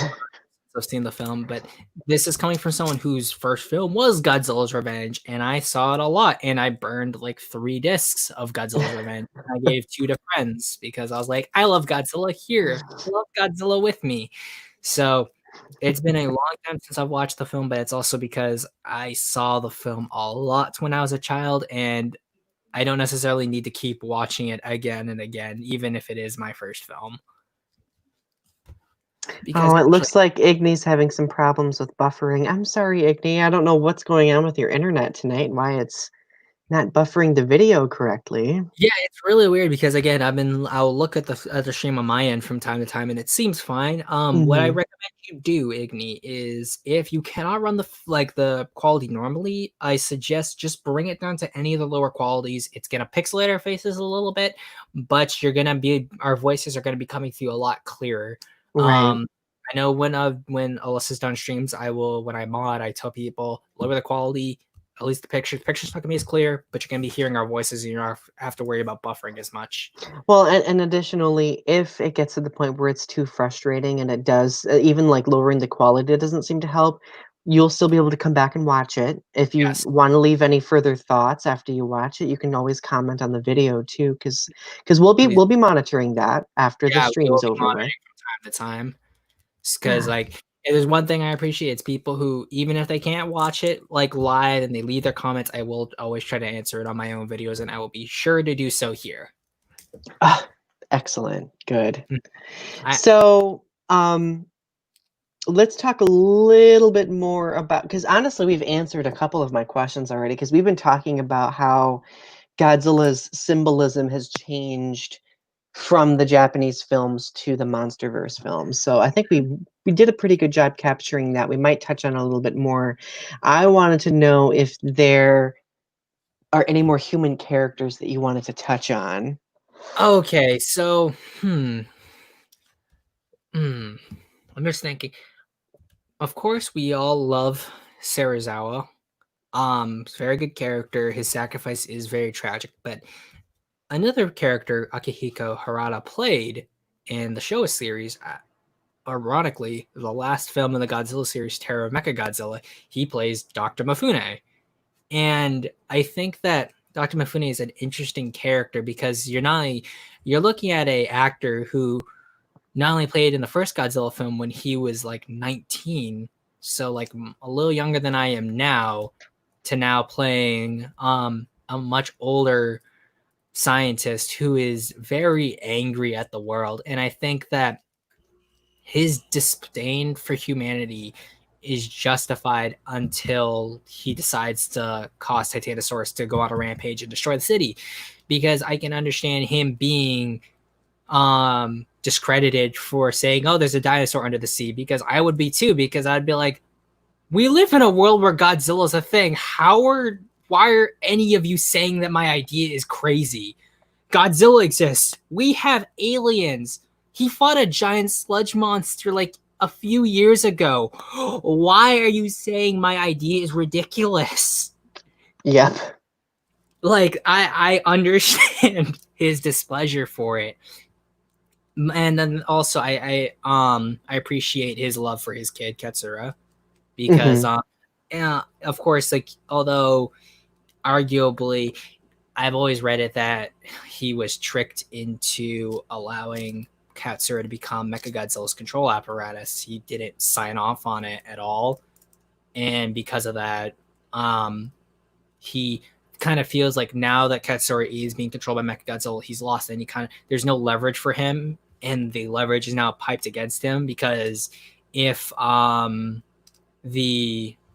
like he decides to not go through with it, they could just have Katsura use Mechagodzilla to kill him, and they could hurt her or cause her to do things. Like, the fact is that he is in a very tough place. Oh, I just realized Maddie said that Akira Harada was 27. I was thinking of Akira Takarada. My mistake. Thank you for clarifying that, Maddie. Takarada was 19 and Harada was 27. My mistake. But I didn't realize that. See, I just learned something they were new. very young when they made that film. So, and like, even Harada, for his age, he's supposed to be like a older, more senior scientist in his age, and like, even he looks very young in that film, and you're like, oh, he's a accomplished scientist. Wow, he looks like a pretty young guy for being like as talented as he is. But yeah, I really love Dr. Mifune as a character when it comes to the Showa series. Like, and I think knowing that it was played by the same actor who played one of the most tragic characters, plays another tragic character, but like, the roles are a lot different. It's almost like this full circle. Like, it's very interesting. Like, I remember when I first watched her, Mechagodzilla, I had like a lot of mixed feelings about it, because it didn't end as wholesomely. Like, it kind of ended in a pretty dark way. And when I was a kid, I didn't appreciate that. But now that I'm older, wow, like, it's a very thought-provoking end for a Godzilla film. Yeah, The characters were very interesting. Like, just all in all, it was very interesting. And especially considering that, like, most versions cut out some of the more explicit portions of the film, like when Katsura shoots herself to disable Mechagodzilla further, is like, yeah. Yeah. And then, of course, Harada played Dr. Hayashida in '84. He was supposed to play him. Well, I didn't know that. Yeah, like, he is the Harada, the science man. I was gonna say the science guy, but like, I couldn't do that jingle properly, because oh man, like, I would have loved to have done that. But yeah, he is a very wide range of like science characters, and I appreciate the fact that like they wanted him to play Hayashida. I think that would have been super interesting, because he had done Mifune, he'd done Serizawa, now he's doing Hayashida, and that would have been interesting, because yet Serizawa, who I would say is like binary good, Mifune binary evil, and then Hayashida, I would say, is kind of binary neutral in a sense. His commitment was to science, it seems to me. Whereas if you look at the other characters, like Serizawa's character was committed to bettering humanity, because that's what the intent was of what he created, right? Kind of like, I mean, it's very much equivalent to like the creation of the atomic bomb, but for him it was a different type of weapon of mass destruction. And for Mifune, like, he was committed to retaliation, revenge, so like, it's interesting looking at all of these motivating factors. And I know one thing that, like, I always used to say that the human characters in Godzilla films have always been two-dimensional. The truth is they haven't always been. Like there are moments like these characters that we're referencing where they have been very well thought Mm. and very crucial to the plot. I also think that the Godzilla franchise has had it's had the luxury of being such a long running franchise that they can explore similar topics over and over again and give them new dynamics. And I think that um their depth comes out when you compare everything that's been done with a certain character type, like like the evolution of the soldier character in Godzilla movies, or the evolution of the scientist in Godzilla movies, etc. And I like that brings me into who my favorite Heisei character is, and he only appears in one film, and it's Gondo. Gondo from Biollante. Just an easygoing guy. He has his awesome action hero moments, and then he's going up to fight Godzilla with a rocket launcher, and he has this little quip, but then obviously he bites the dust. But he is a presence that is not forgotten throughout that film.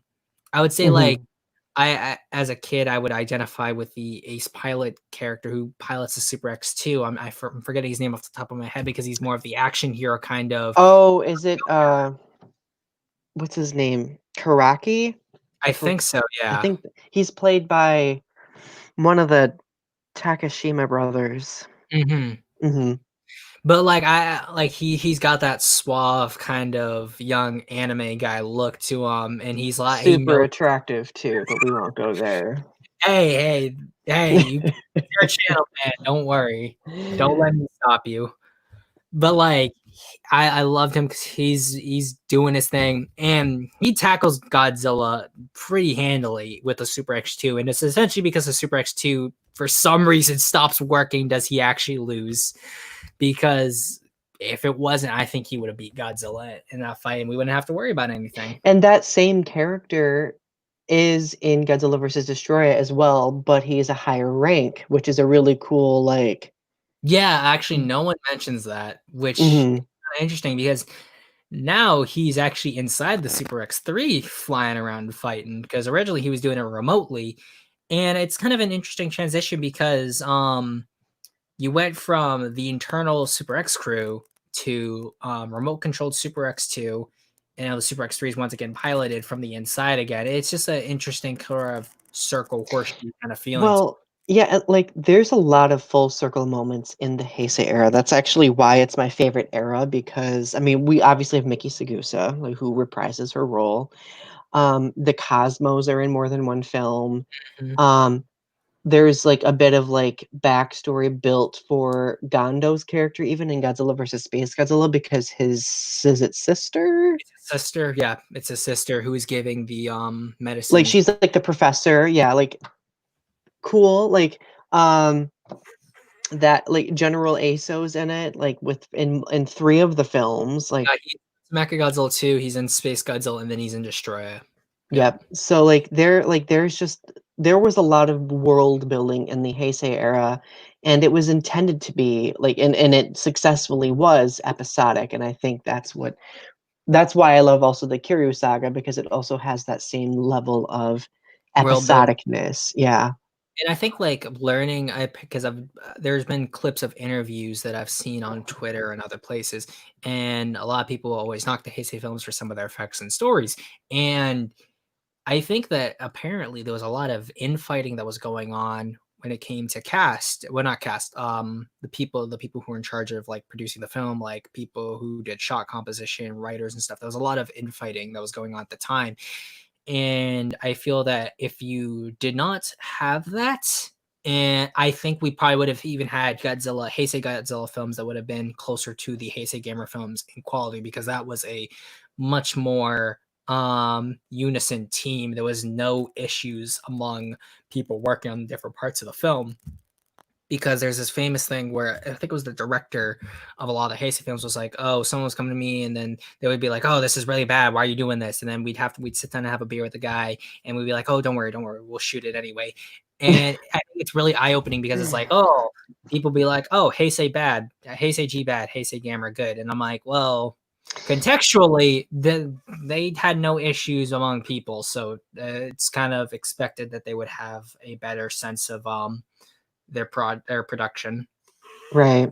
And we see that continuing in the Mothra trilogy as well. Although I like personally, I do think that there are aspects of the Mothra trilogy that are higher quality than some of the Heisei Godzilla films, excluding the second film. We won't go there. Have you seen the Mothra trilogy? Oh yeah. Where's my Mothra trilogy Blu-rays?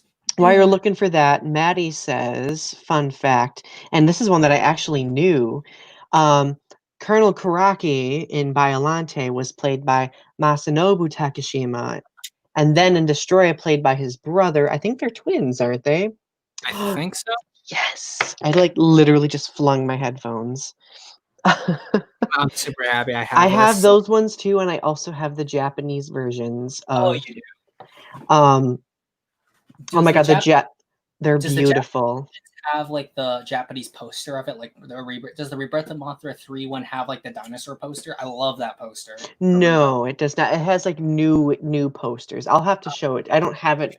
I think that's still up at my parents' house since I moved into my house. I'll have to show you at some point. But um like they're very beautiful covers. And like I feel like as much as I do enjoy the Gamera trilogy, I do enjoy its grunginess.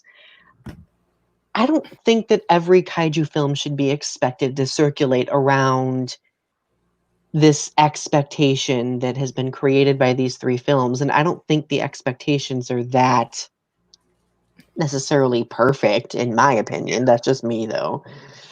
The films are very good films. Like, yes, they are very good films, but the amount of praise I've been seeing them get is because is becoming, it's like when people say like, oh wow, Heisei gets way too much credit, and now I'm like, Heisei Gamera gets way too much credit. And then people, if someone tells me, well, it's because they're good films, I'm be like, well, that's kind of subjective, but okay. Like people say it's the same kind, it's very hypocritical, and I do not like it. Like, keep your standards to the same. Like, That's hella subjective. I like you should see how people react when I say that I think the Mothra trilogy is better than the Gamera trilogy. That spawns some fun conversations. you should screenshot and just send it to me, because I really trigger people with that. So you would. I would say, like, personally, here's I feel like I'm like compromising when I say I really like the Game trilogy, because I'm like, I don't want to give ground on this.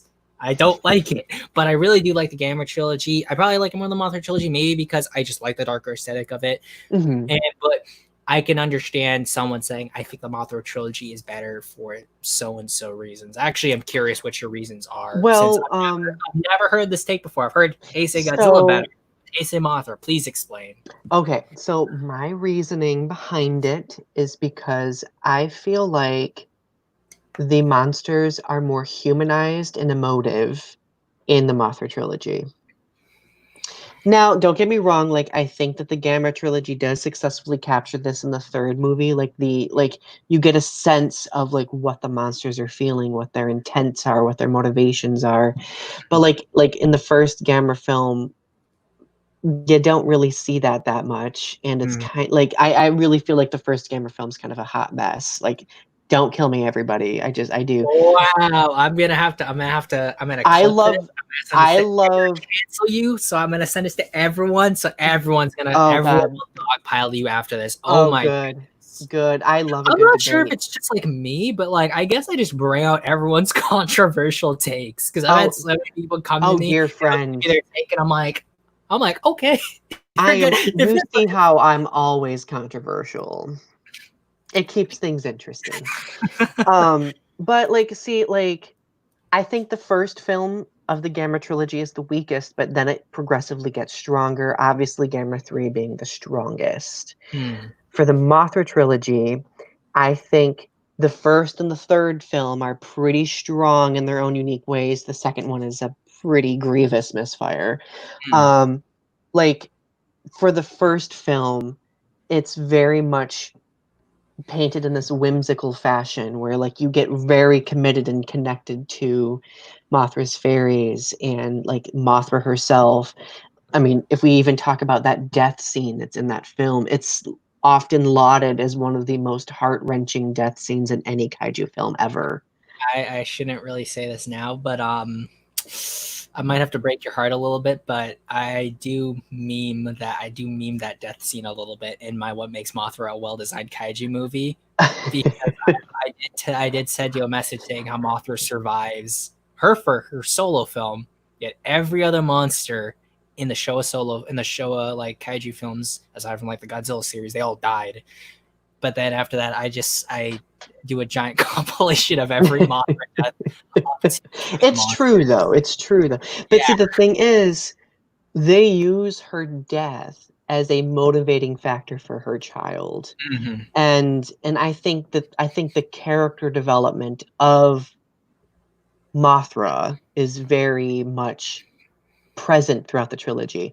Whereas like for Gamera, like I think like Gamera's character development himself is very much tied to the human character that he's bonded with. Oh, what's her name? Is it Asagi? Asagi Yeah. Kusanagi. What's it Yeah. called? Steven Seagal's daughter. Yeah, like his I found that development so is connected to weird that she her. was actually his kid. Like, I isn't that know, weird? right? Right? Like, I remember like I was this is gonna be like a giant like weave of connections, but Maddie mentioned Kuroki. There's a character in a manga series I'm like really interested in called Kengan, and there's a character called Kuroki. And there's another character in that series who does Aikido, and I know Steven Seagal because he does Aikido, and Steven Seagal is the father of the actress who plays Asagi Kusanagi. So just a lot of nice, funny connections that I'm looking at here today. But just to play devil's advocate, I would say that if I was one of these intellectual fans, cows do not need to be characterized because their characterization is that they are mindless and monsters that eat people, so they do not need to be characterized like Mothra does. However, I would say arguably that Mothra and the Gout, like the how the monsters are characterized in Mothra versus Gamera are not compatible enough to where I could say that one is arguably better than the other, because what both of them are trying to do and the monsters they are trying to characterize are so different. Because with Mothra, you're looking at very emotive monsters who have a little bit more motivation, while in the case of Yaos, Legion, and then to a lesser extent Iris, they are more, excuse me, just giant animals with no further kind of intent Right. behind besides just fighting, Well, eating, I killing. mean, I guess when I think about it, they do kind of have motivations themselves. But it's mostly survival based. Like Legion is doing what it does because it wants to send its seed into space so that it can repopulate and stuff and take over the Hmm. planet. It's not like there's no intent behind it. Like I would say, arguably, Space Godzilla has more characterized intent than Legion Oh does. yeah. Yeah. Now, like, I'm not saying, like, believe me, I love the Gamera trilogy. The third Gamera film is probably one of my favorite kaiju films. I will Mm. say that. But I mean, I might be a little biased. I think that people overlook the Mothra trilogy so quickly that they don't even give it a chance because they hear a couple people say, "Oh, it's aimed at children." Yeah, a lot of people sleep on the Mothra trilogy. Yeah, and I like if you watch the first and the third film, there are very distinct moments that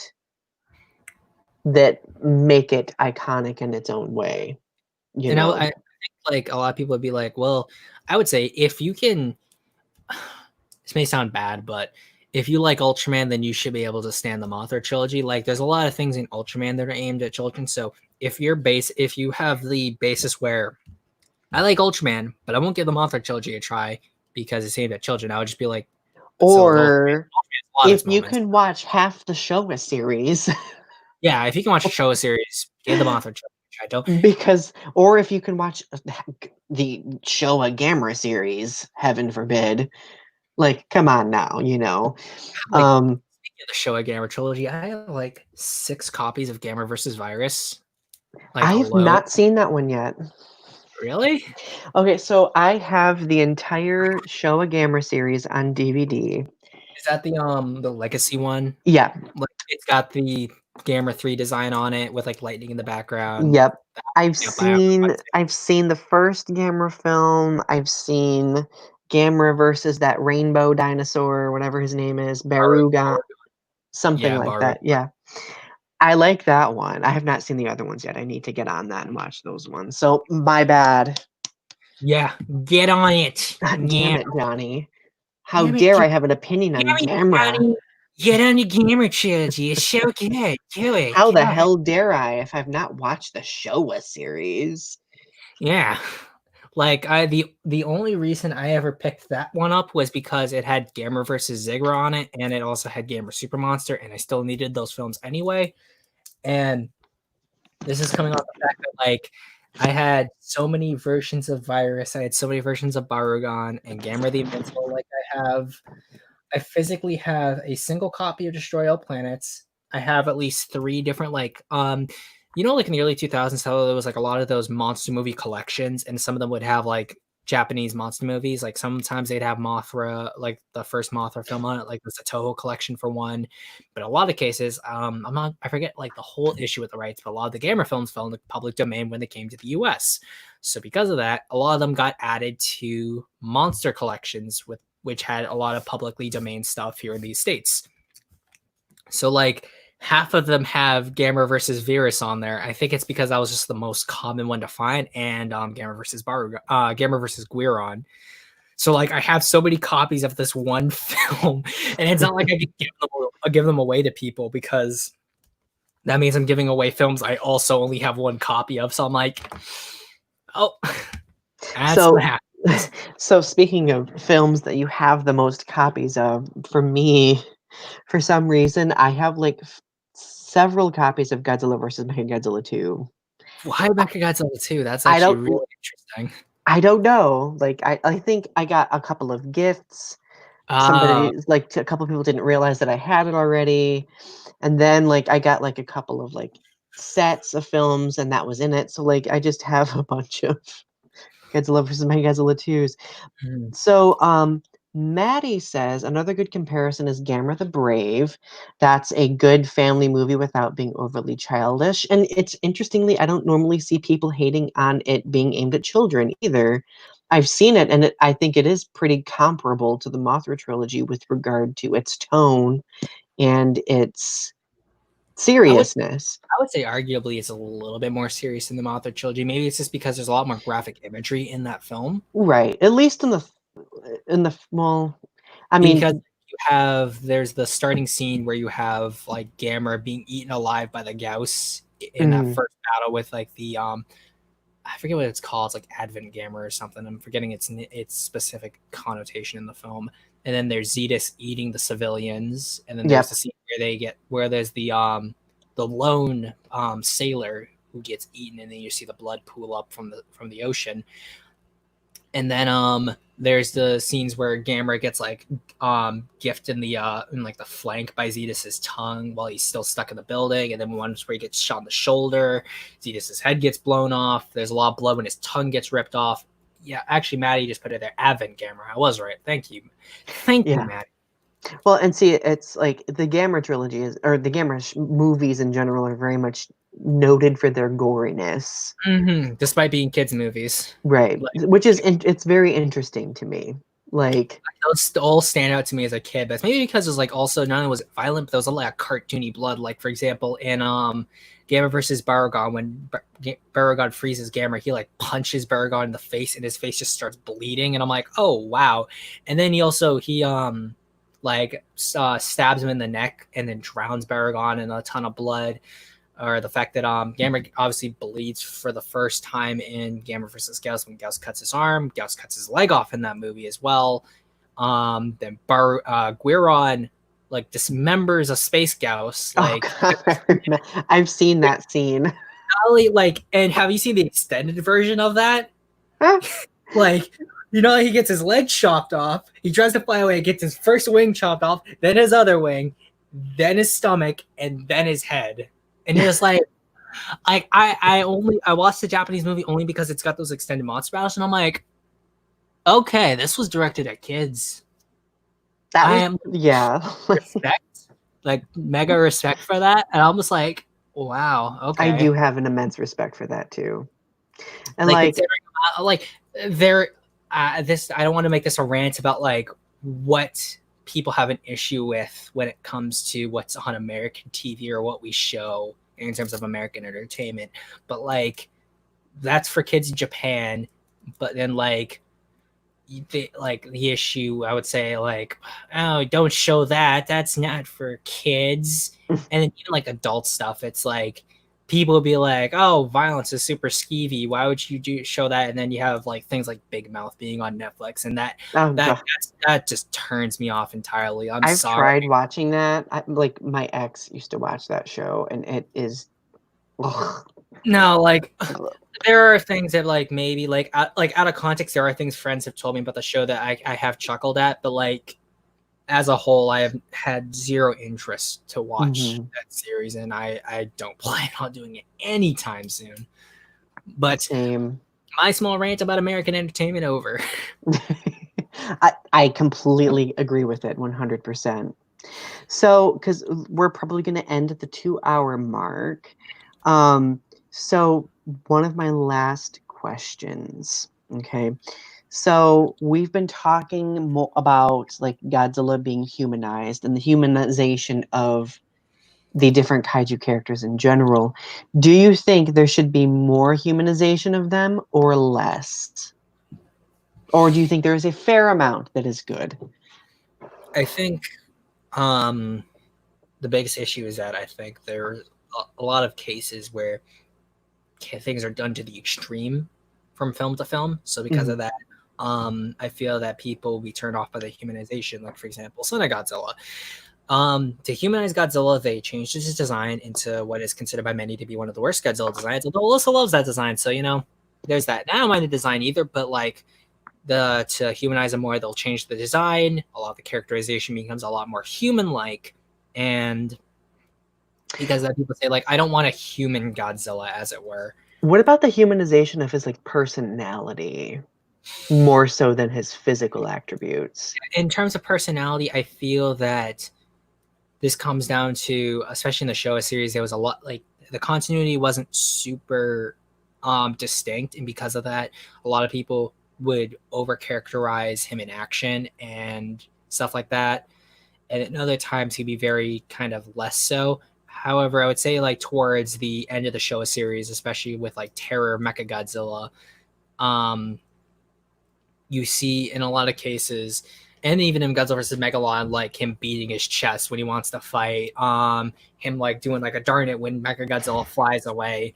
Um, I think that because Godzilla was being a hero, he was allowed to have these more human attributes and reactions to things. But I would say like this can sort of translate into like what we want to see for the future in terms of the World of Godzilla series. I think that what I would want is I don't want necessarily a very humanized Godzilla. I want a Godzilla like his base character trait I feel should be destroy stuff and he moves around because he wants to look for energy. So like he's going to nuclear reactors, draining his power, etc., etc.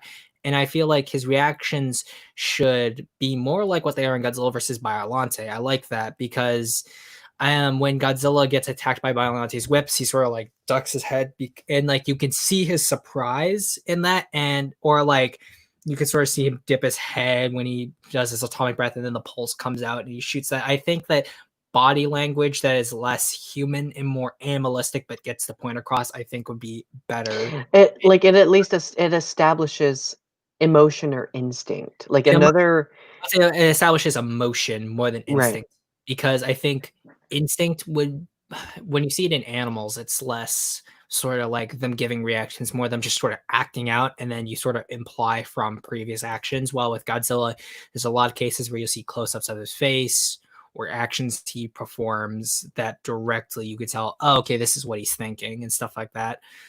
So like sort of if for example to sort of theory craft a scene, like you could see like if they hit a military march, all these like planes, tanks and stuff are all lined up, and then Godzilla, like you can see a shot that's from Godzilla's perspective, like probably behind his head, and you can sort of see him look at what he wants to see, like what he's looking at, and then he looks down, and sort of like you can either see him like close his eyes or like sort of like snarl or bellow out stuff that like makes it show that like you don't need to make him do things that we would do for him to sort of convey his emotions in Oh situations. yeah, like one of my favorite moments is actually from Godzilla versus King Ghidorah. And it's not a film that I often reference, Mm, but that moment where like he crosses paths with what was his name? Shindo, I think was his name, where like this human was the one who like I don't know, comforted him like in a moment where he was near death. And Godzilla has this moment before killing Shindo where he like remembers it and he kind of seems to have like an emotional response and then, destroys yeah, the exactly. building.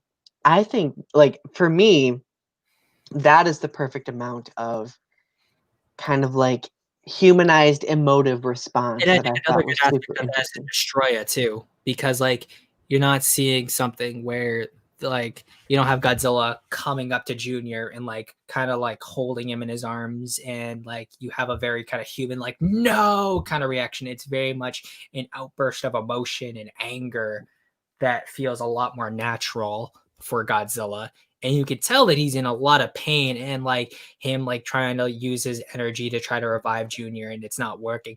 That's all a lot of again the emotion I feel is best for Godzilla in my personal opinion. Right. hmm And I mean, if we extend that same level of emotiveness to other kaiju, I mean, again, not to tout the Mothra trilogy again, but the first film that the interaction between the mother and the child as she's drowning, Yeah. like they're marionettes. Like they were successfully able to make them seem as though they're communicating and having like this tragic moment. Like that I think that is what makes quality like character development in the kaiju for me And at I mean least. I would also say that you don't necessarily need to remove all of the human aspects from all the kaiju. I think having a mix of it works. Like for example, I think Gigan and Megalon, even if you gave them very serious designs, they're human, more like sadistic quality. Specifically in Gigan's case, I think removing that and making him more animalistic or more sort of robotic would take away from what makes him a memorable character. Right.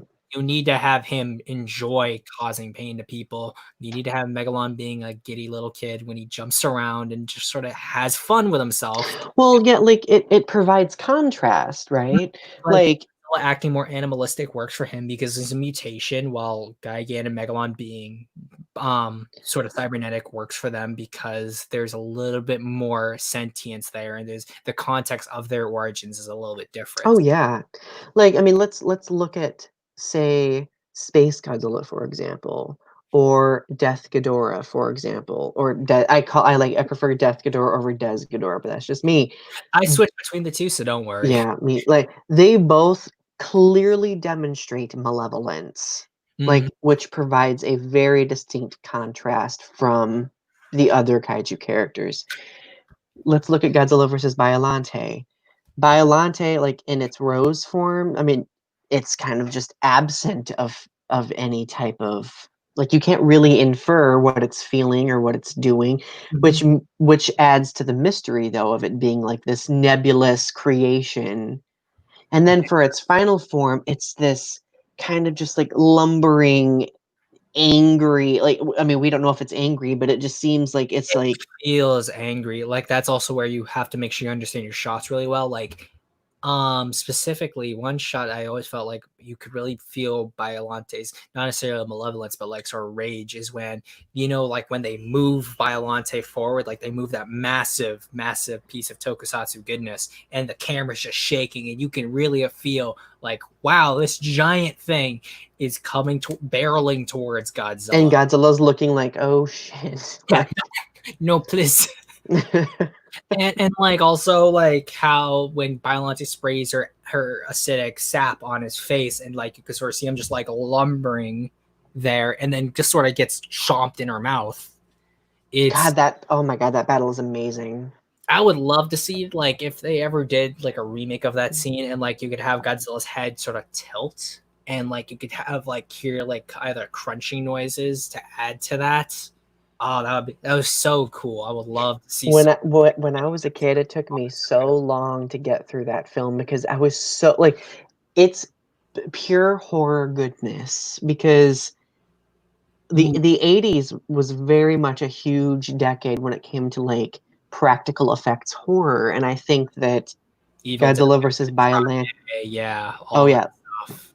like Godzilla versus Biollante really takes it up a notch, I think. Like now that you mention it, I wish there wasn't as much infighting between the crew, and I also wish maybe they had a little bit more of a budget because in the manga adaptation of Godzilla versus Biollante, there's a scene with the rose form where its vines come up and they just eviscerate a group of soldiers who are taking aim at Biollante. And if they had like some American bucks to do that with like a big practical effect, like some Jurassic Park kind of stuff. Oh my goodness, that would have been a scene people would remember forever. Just seeing these giant Venus flytraps just snapping up these soldiers and like blood everywhere. Like That would be, yep. I Like, think to anyone who loves the Heisei movies, read their manga adaptations if you can. Or you can see some parts of them on different sites like Toho Kingdom. They are very good and they flesh out the stories even more. There's a lot right. of differences between them, specifically Space Godzilla versus Space Godzilla being one in particular. One main difference being Mechagodzilla's in that manga because they rebuild Mechagodzilla and Mogra just completely trashes him, which Hmm. I think that actually would have been nice because then it would have eased the belief that Mogra was weaker than Mechagodzilla when in fact he wasn't, and the manga contextualizes that a lot better. Yeah. Yeah, I remember seeing bits and pieces of that manga. So I really do think that there I think the point of this stream largely is if you want to break down Godzilla further, there is a lot of things that you can research that really help add context to things, Mm-hmm. to the films that we love dearly, to the characters that we love dearly. So I would definitely check those out. Toho Kingdom's a phenomenal Toho source. Kingdom's good, and then Wikizilla is also very good about that. They've been very diligent about translating sources and getting out the information to be as objective as possible, and they're very Yep. good about excuse me, updating their information. So again, I Yep. recommend both of those two sources. And of course, I think we at the 2 minute mark? Yes, we I are. think so, yeah. Before So, we go, I actually have a question for you, my big host man. uh, What is your favorite non-Godzilla, Gamera, Ultraman kaiju film? It can't be any of the big three. It has to be something that was not made by by any of the famous studios. So it can't even be like hmm. Frankenstein conquers the world or anything like that. Let's see. I would have to say, oh God, that's a hard one. Exactly. Uh, I wanted to end off everything with something very nice. I I do enjoy. It's coming to my mind. I really do enjoy War of the Gargantuas. Yeah, but that one can't count either because it's Oh, made right, because it's okay. It's Toho. Yep. Damn it.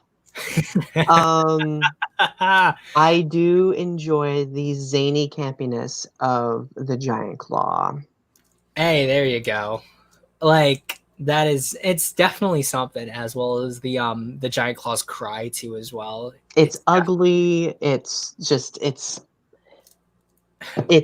such a trip of a film to watch. Like I watched it actually probably a couple years ago for the first time, and I was just like, what is happening?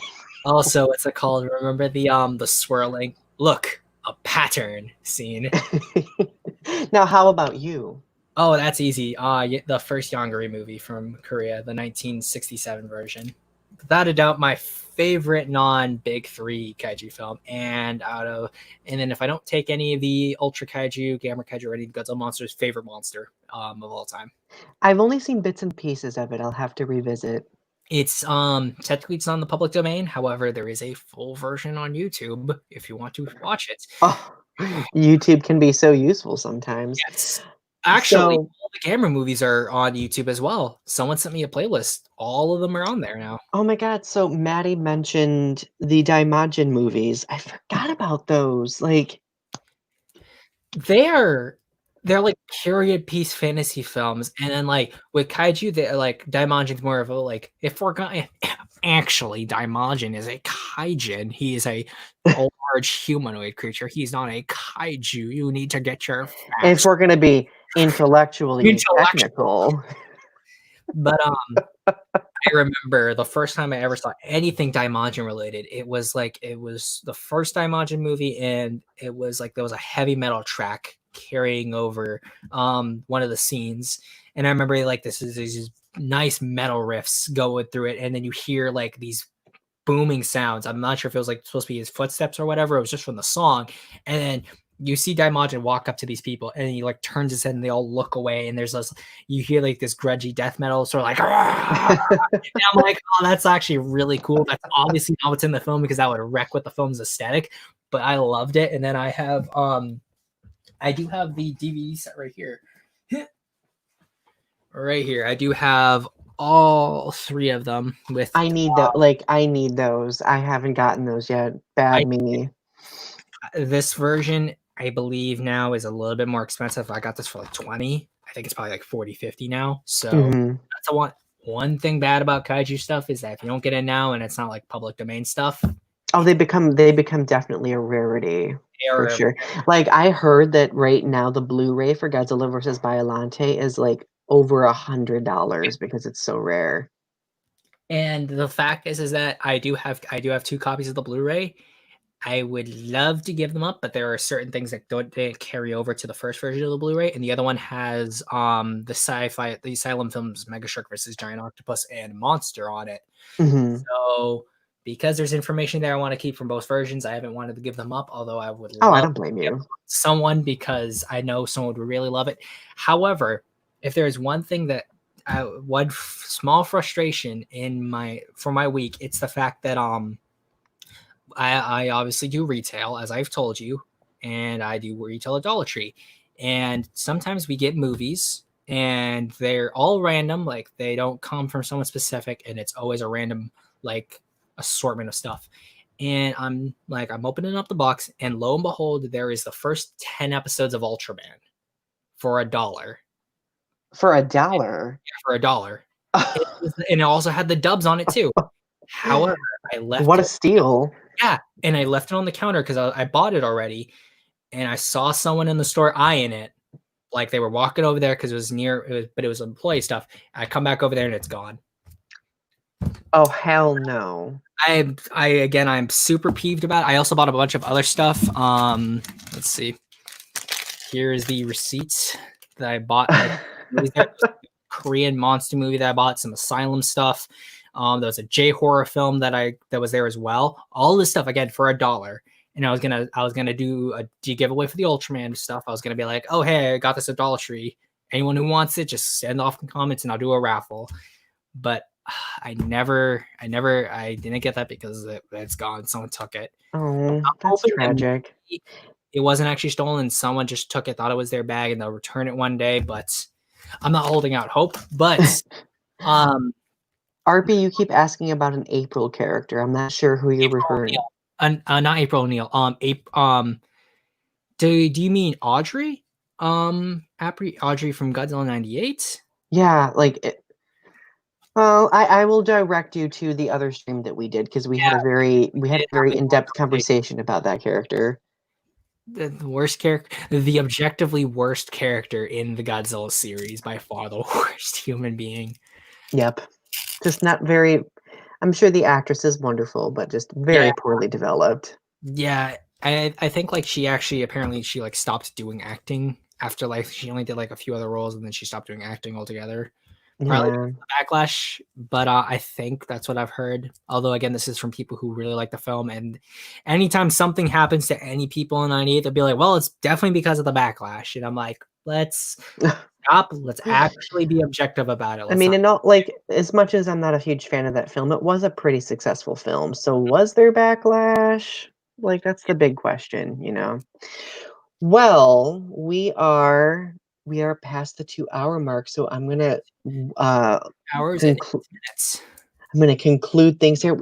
Great conversation as always. Of course, like we could probably keep going for like hours. God, yeah, like And I definitely see this happening again in the future for sure. Like this is some good stuff. So, do you have any parting words for our aspiring or already enjoying kaiju enthusiasts I who would are say watching? if you enjoy kaiju right now, there are a few things I would say you should definitely do. Get into Ultraman and watch Ultraman Z on YouTube. All the episodes for this new series are airing on YouTube, and I think that as a kaiju fan, and if you want to see kaiju stuff be more popular and more accessible, you owe it to yourself and to the fan base as a whole to watch it, give it a like, give it a share, and then of course Oh support yeah. Ultraman Blu-rays. That's one thing. Technically, two. Another thing is to definitely support indie kaiju creators. I know I'm gonna have to get Andreas onto a stream on my channel because he's done Draco Azul. He's published his comic, and he's sort of in with a lot of people like Matt Denny and all those guys. And it'd be good to advertise more of those guys some more. And of course, support kaiju fan pages like Donny's Kaiju Galaxy. Please Oh, do that. thank you. It definitely connects people and lets you know that there are other people out there who would like to do fan projects like you. And if you want to if you want to make this a living, then I think that starting to build the bones of a community that does know about this stuff, because there are a lot of people who are big in the community who don't know, and I think that's surprising. So definitely find the outlets where there's a lot of creative activity being put around to support indie And kaiju. don't be afraid to participate. And that was the last. Yeah. You stole my thing. Oh, my bad. But We're just psychic. I can't help it. again, do contribute, because I think that there's a lot of interesting takes people can have. Everyone may not support it, everyone may not like it, but the fact is that another final thing is just be respectful about it. If what you don't like about a certain project is not for you, you don't need to criticize them for it, and the space is still wide enough where you can contribute your own take, and you will probably find a lot of like-minded people. So definitely do that. For sure. Just appreciate the uniqueness that everyone has to offer. Like I would say, I think my own like series, like Heaven's Wrath, would probably be a lot different from a story that Donnie would write, and it'd probably be a lot different from something Alyssa would write or any other people in the community as a whole. Like there's a lot of unique voices in the community, and I think it's important that you find the ones you like, support the ones you like, but also even if you don't like what someone else does, and it's not because you don't like them, but it's like you just don't like the concept, we still just give it a support. Just be like, it may not be for me, but you all Yeah. get it. Like just simply honor them with the respect of like you're a creator. I honor the fact that you're a creator and you enjoy it and take something away and contribute to this Exactly. genre, that's so significant. So I think that definitely with how polarizing things generally are on the outside, I think it's important to realize that regardless of what you may think outside, if there is one thing that you can do, it is, regardless of how you feel about certain people, regardless, you owe it to everyone else that you enjoy in a community to give everyone the respect they deserve. Always. oh my God, that's like literally the perfect ending statement for us. That should be etched in gold, my friend. I always suck at endings, but I think as someone who I've definitely matured a lot as a person, and I feel that like I guess especially just growing up in the time we are now with how polarizing things are, I may not agree with a lot of things people may say. I may not agree with everything you say. I may not agree with everything Alyssa says or someone else I may like says. And like maybe there are a lot of people who don't like me for superficial reasons, but I think that when you're in the community, you all are coming here to enjoy something, and the least you can do is give them the respect. And who knows, maybe that might change your opinion about how some people may think outside the community. It doesn't have to, but you owe it to yourself to give it a try. It's very like neutral. It's neutral, holy ground. Well, and not to mention, we're all bonding over this thing too. Like I know, for example, like I knew a lot of fans who used to be very homophobic, but then they got to know me, and then they were like, "Oh, I've met a gay person. Like I'm suddenly not homophobic now because I've had this exposure." Like the truth is, like just by being in other people's presence and sharing in this collective thing that we enjoy, it helps us all grow together. Yeah, exactly. Like again, you don't need to be like, I will agree with everything you say now because I have now been exposed to what it is that you say. Like, you don't need to go that far, but at least do yourself the justice of understanding what everyone's doing. And even if you don't like them, at least give them the respect, give them the space, and just allow them to like it as much as you do. We're Mm-hmm. all here because we like Godzilla and we like kaiju, and the least we can do is interact respectfully. Applause. I see too much of this garbage every day. I don't need it in my monsters. You're basically a philosopher. I love it. So, my The friends, Nathanielism, I guess. if you have not subscribed to Zimzilla 99 yet, please go check out that channel. There's going to be other great things on there. I know we're going to probably do collaborations in the future too between both of our channels. So if you do enjoy Godzilla content, that is definitely a place to go. And of course, So, to Donny. Oh wait. oh, It's so weird not being the one to like be like subscribe to this person. It's I always be like, wait, I feel like it's rude for me to say not like to subscribe. They should subscribe. But like, when I streamed my with you channel. and when I streamed with you and Alyssa, I felt the exact same way. And I was like, oh, okay, I don't have to do a plug, like they're doing a plug for me. Okay. Yeah, it's So it like wait, happens, right? it's like that. It's like the one scene from the new Star Wars I really like. So who plugged first? Do you plug first? Do I plug first? Yes, that is a perfect comparison. All right, my friends. Well, thank you for joining us tonight. We had a really fun conversation. Thank you for the great feedback in the comments. Of course, subscribe to our channels, click like on the video, and if you were watching this after the stream, don't hesitate to leave a comment because we will definitely be checking for that. I will have this. I will have the stream saved so that I can go back to it really easily. And if there's any comments, I will be sure to answer them as quickly as possible. Of course, work gets in the way, but do not think I'm forgetting you. I will Oh always yeah, be back. it might take us some time, but we'll get to it. We promise. And I hope everyone is staying safe during the time. Everything's sort of winding down, but still keep safe. Do what you need to do to not get sick. All that stuff. Exactly. Be safe. Take care of yourself physically, but also care for your mental health too, because that's important. All right. All right, my friends. You have a wonderful night. Mm-hmm. Bye.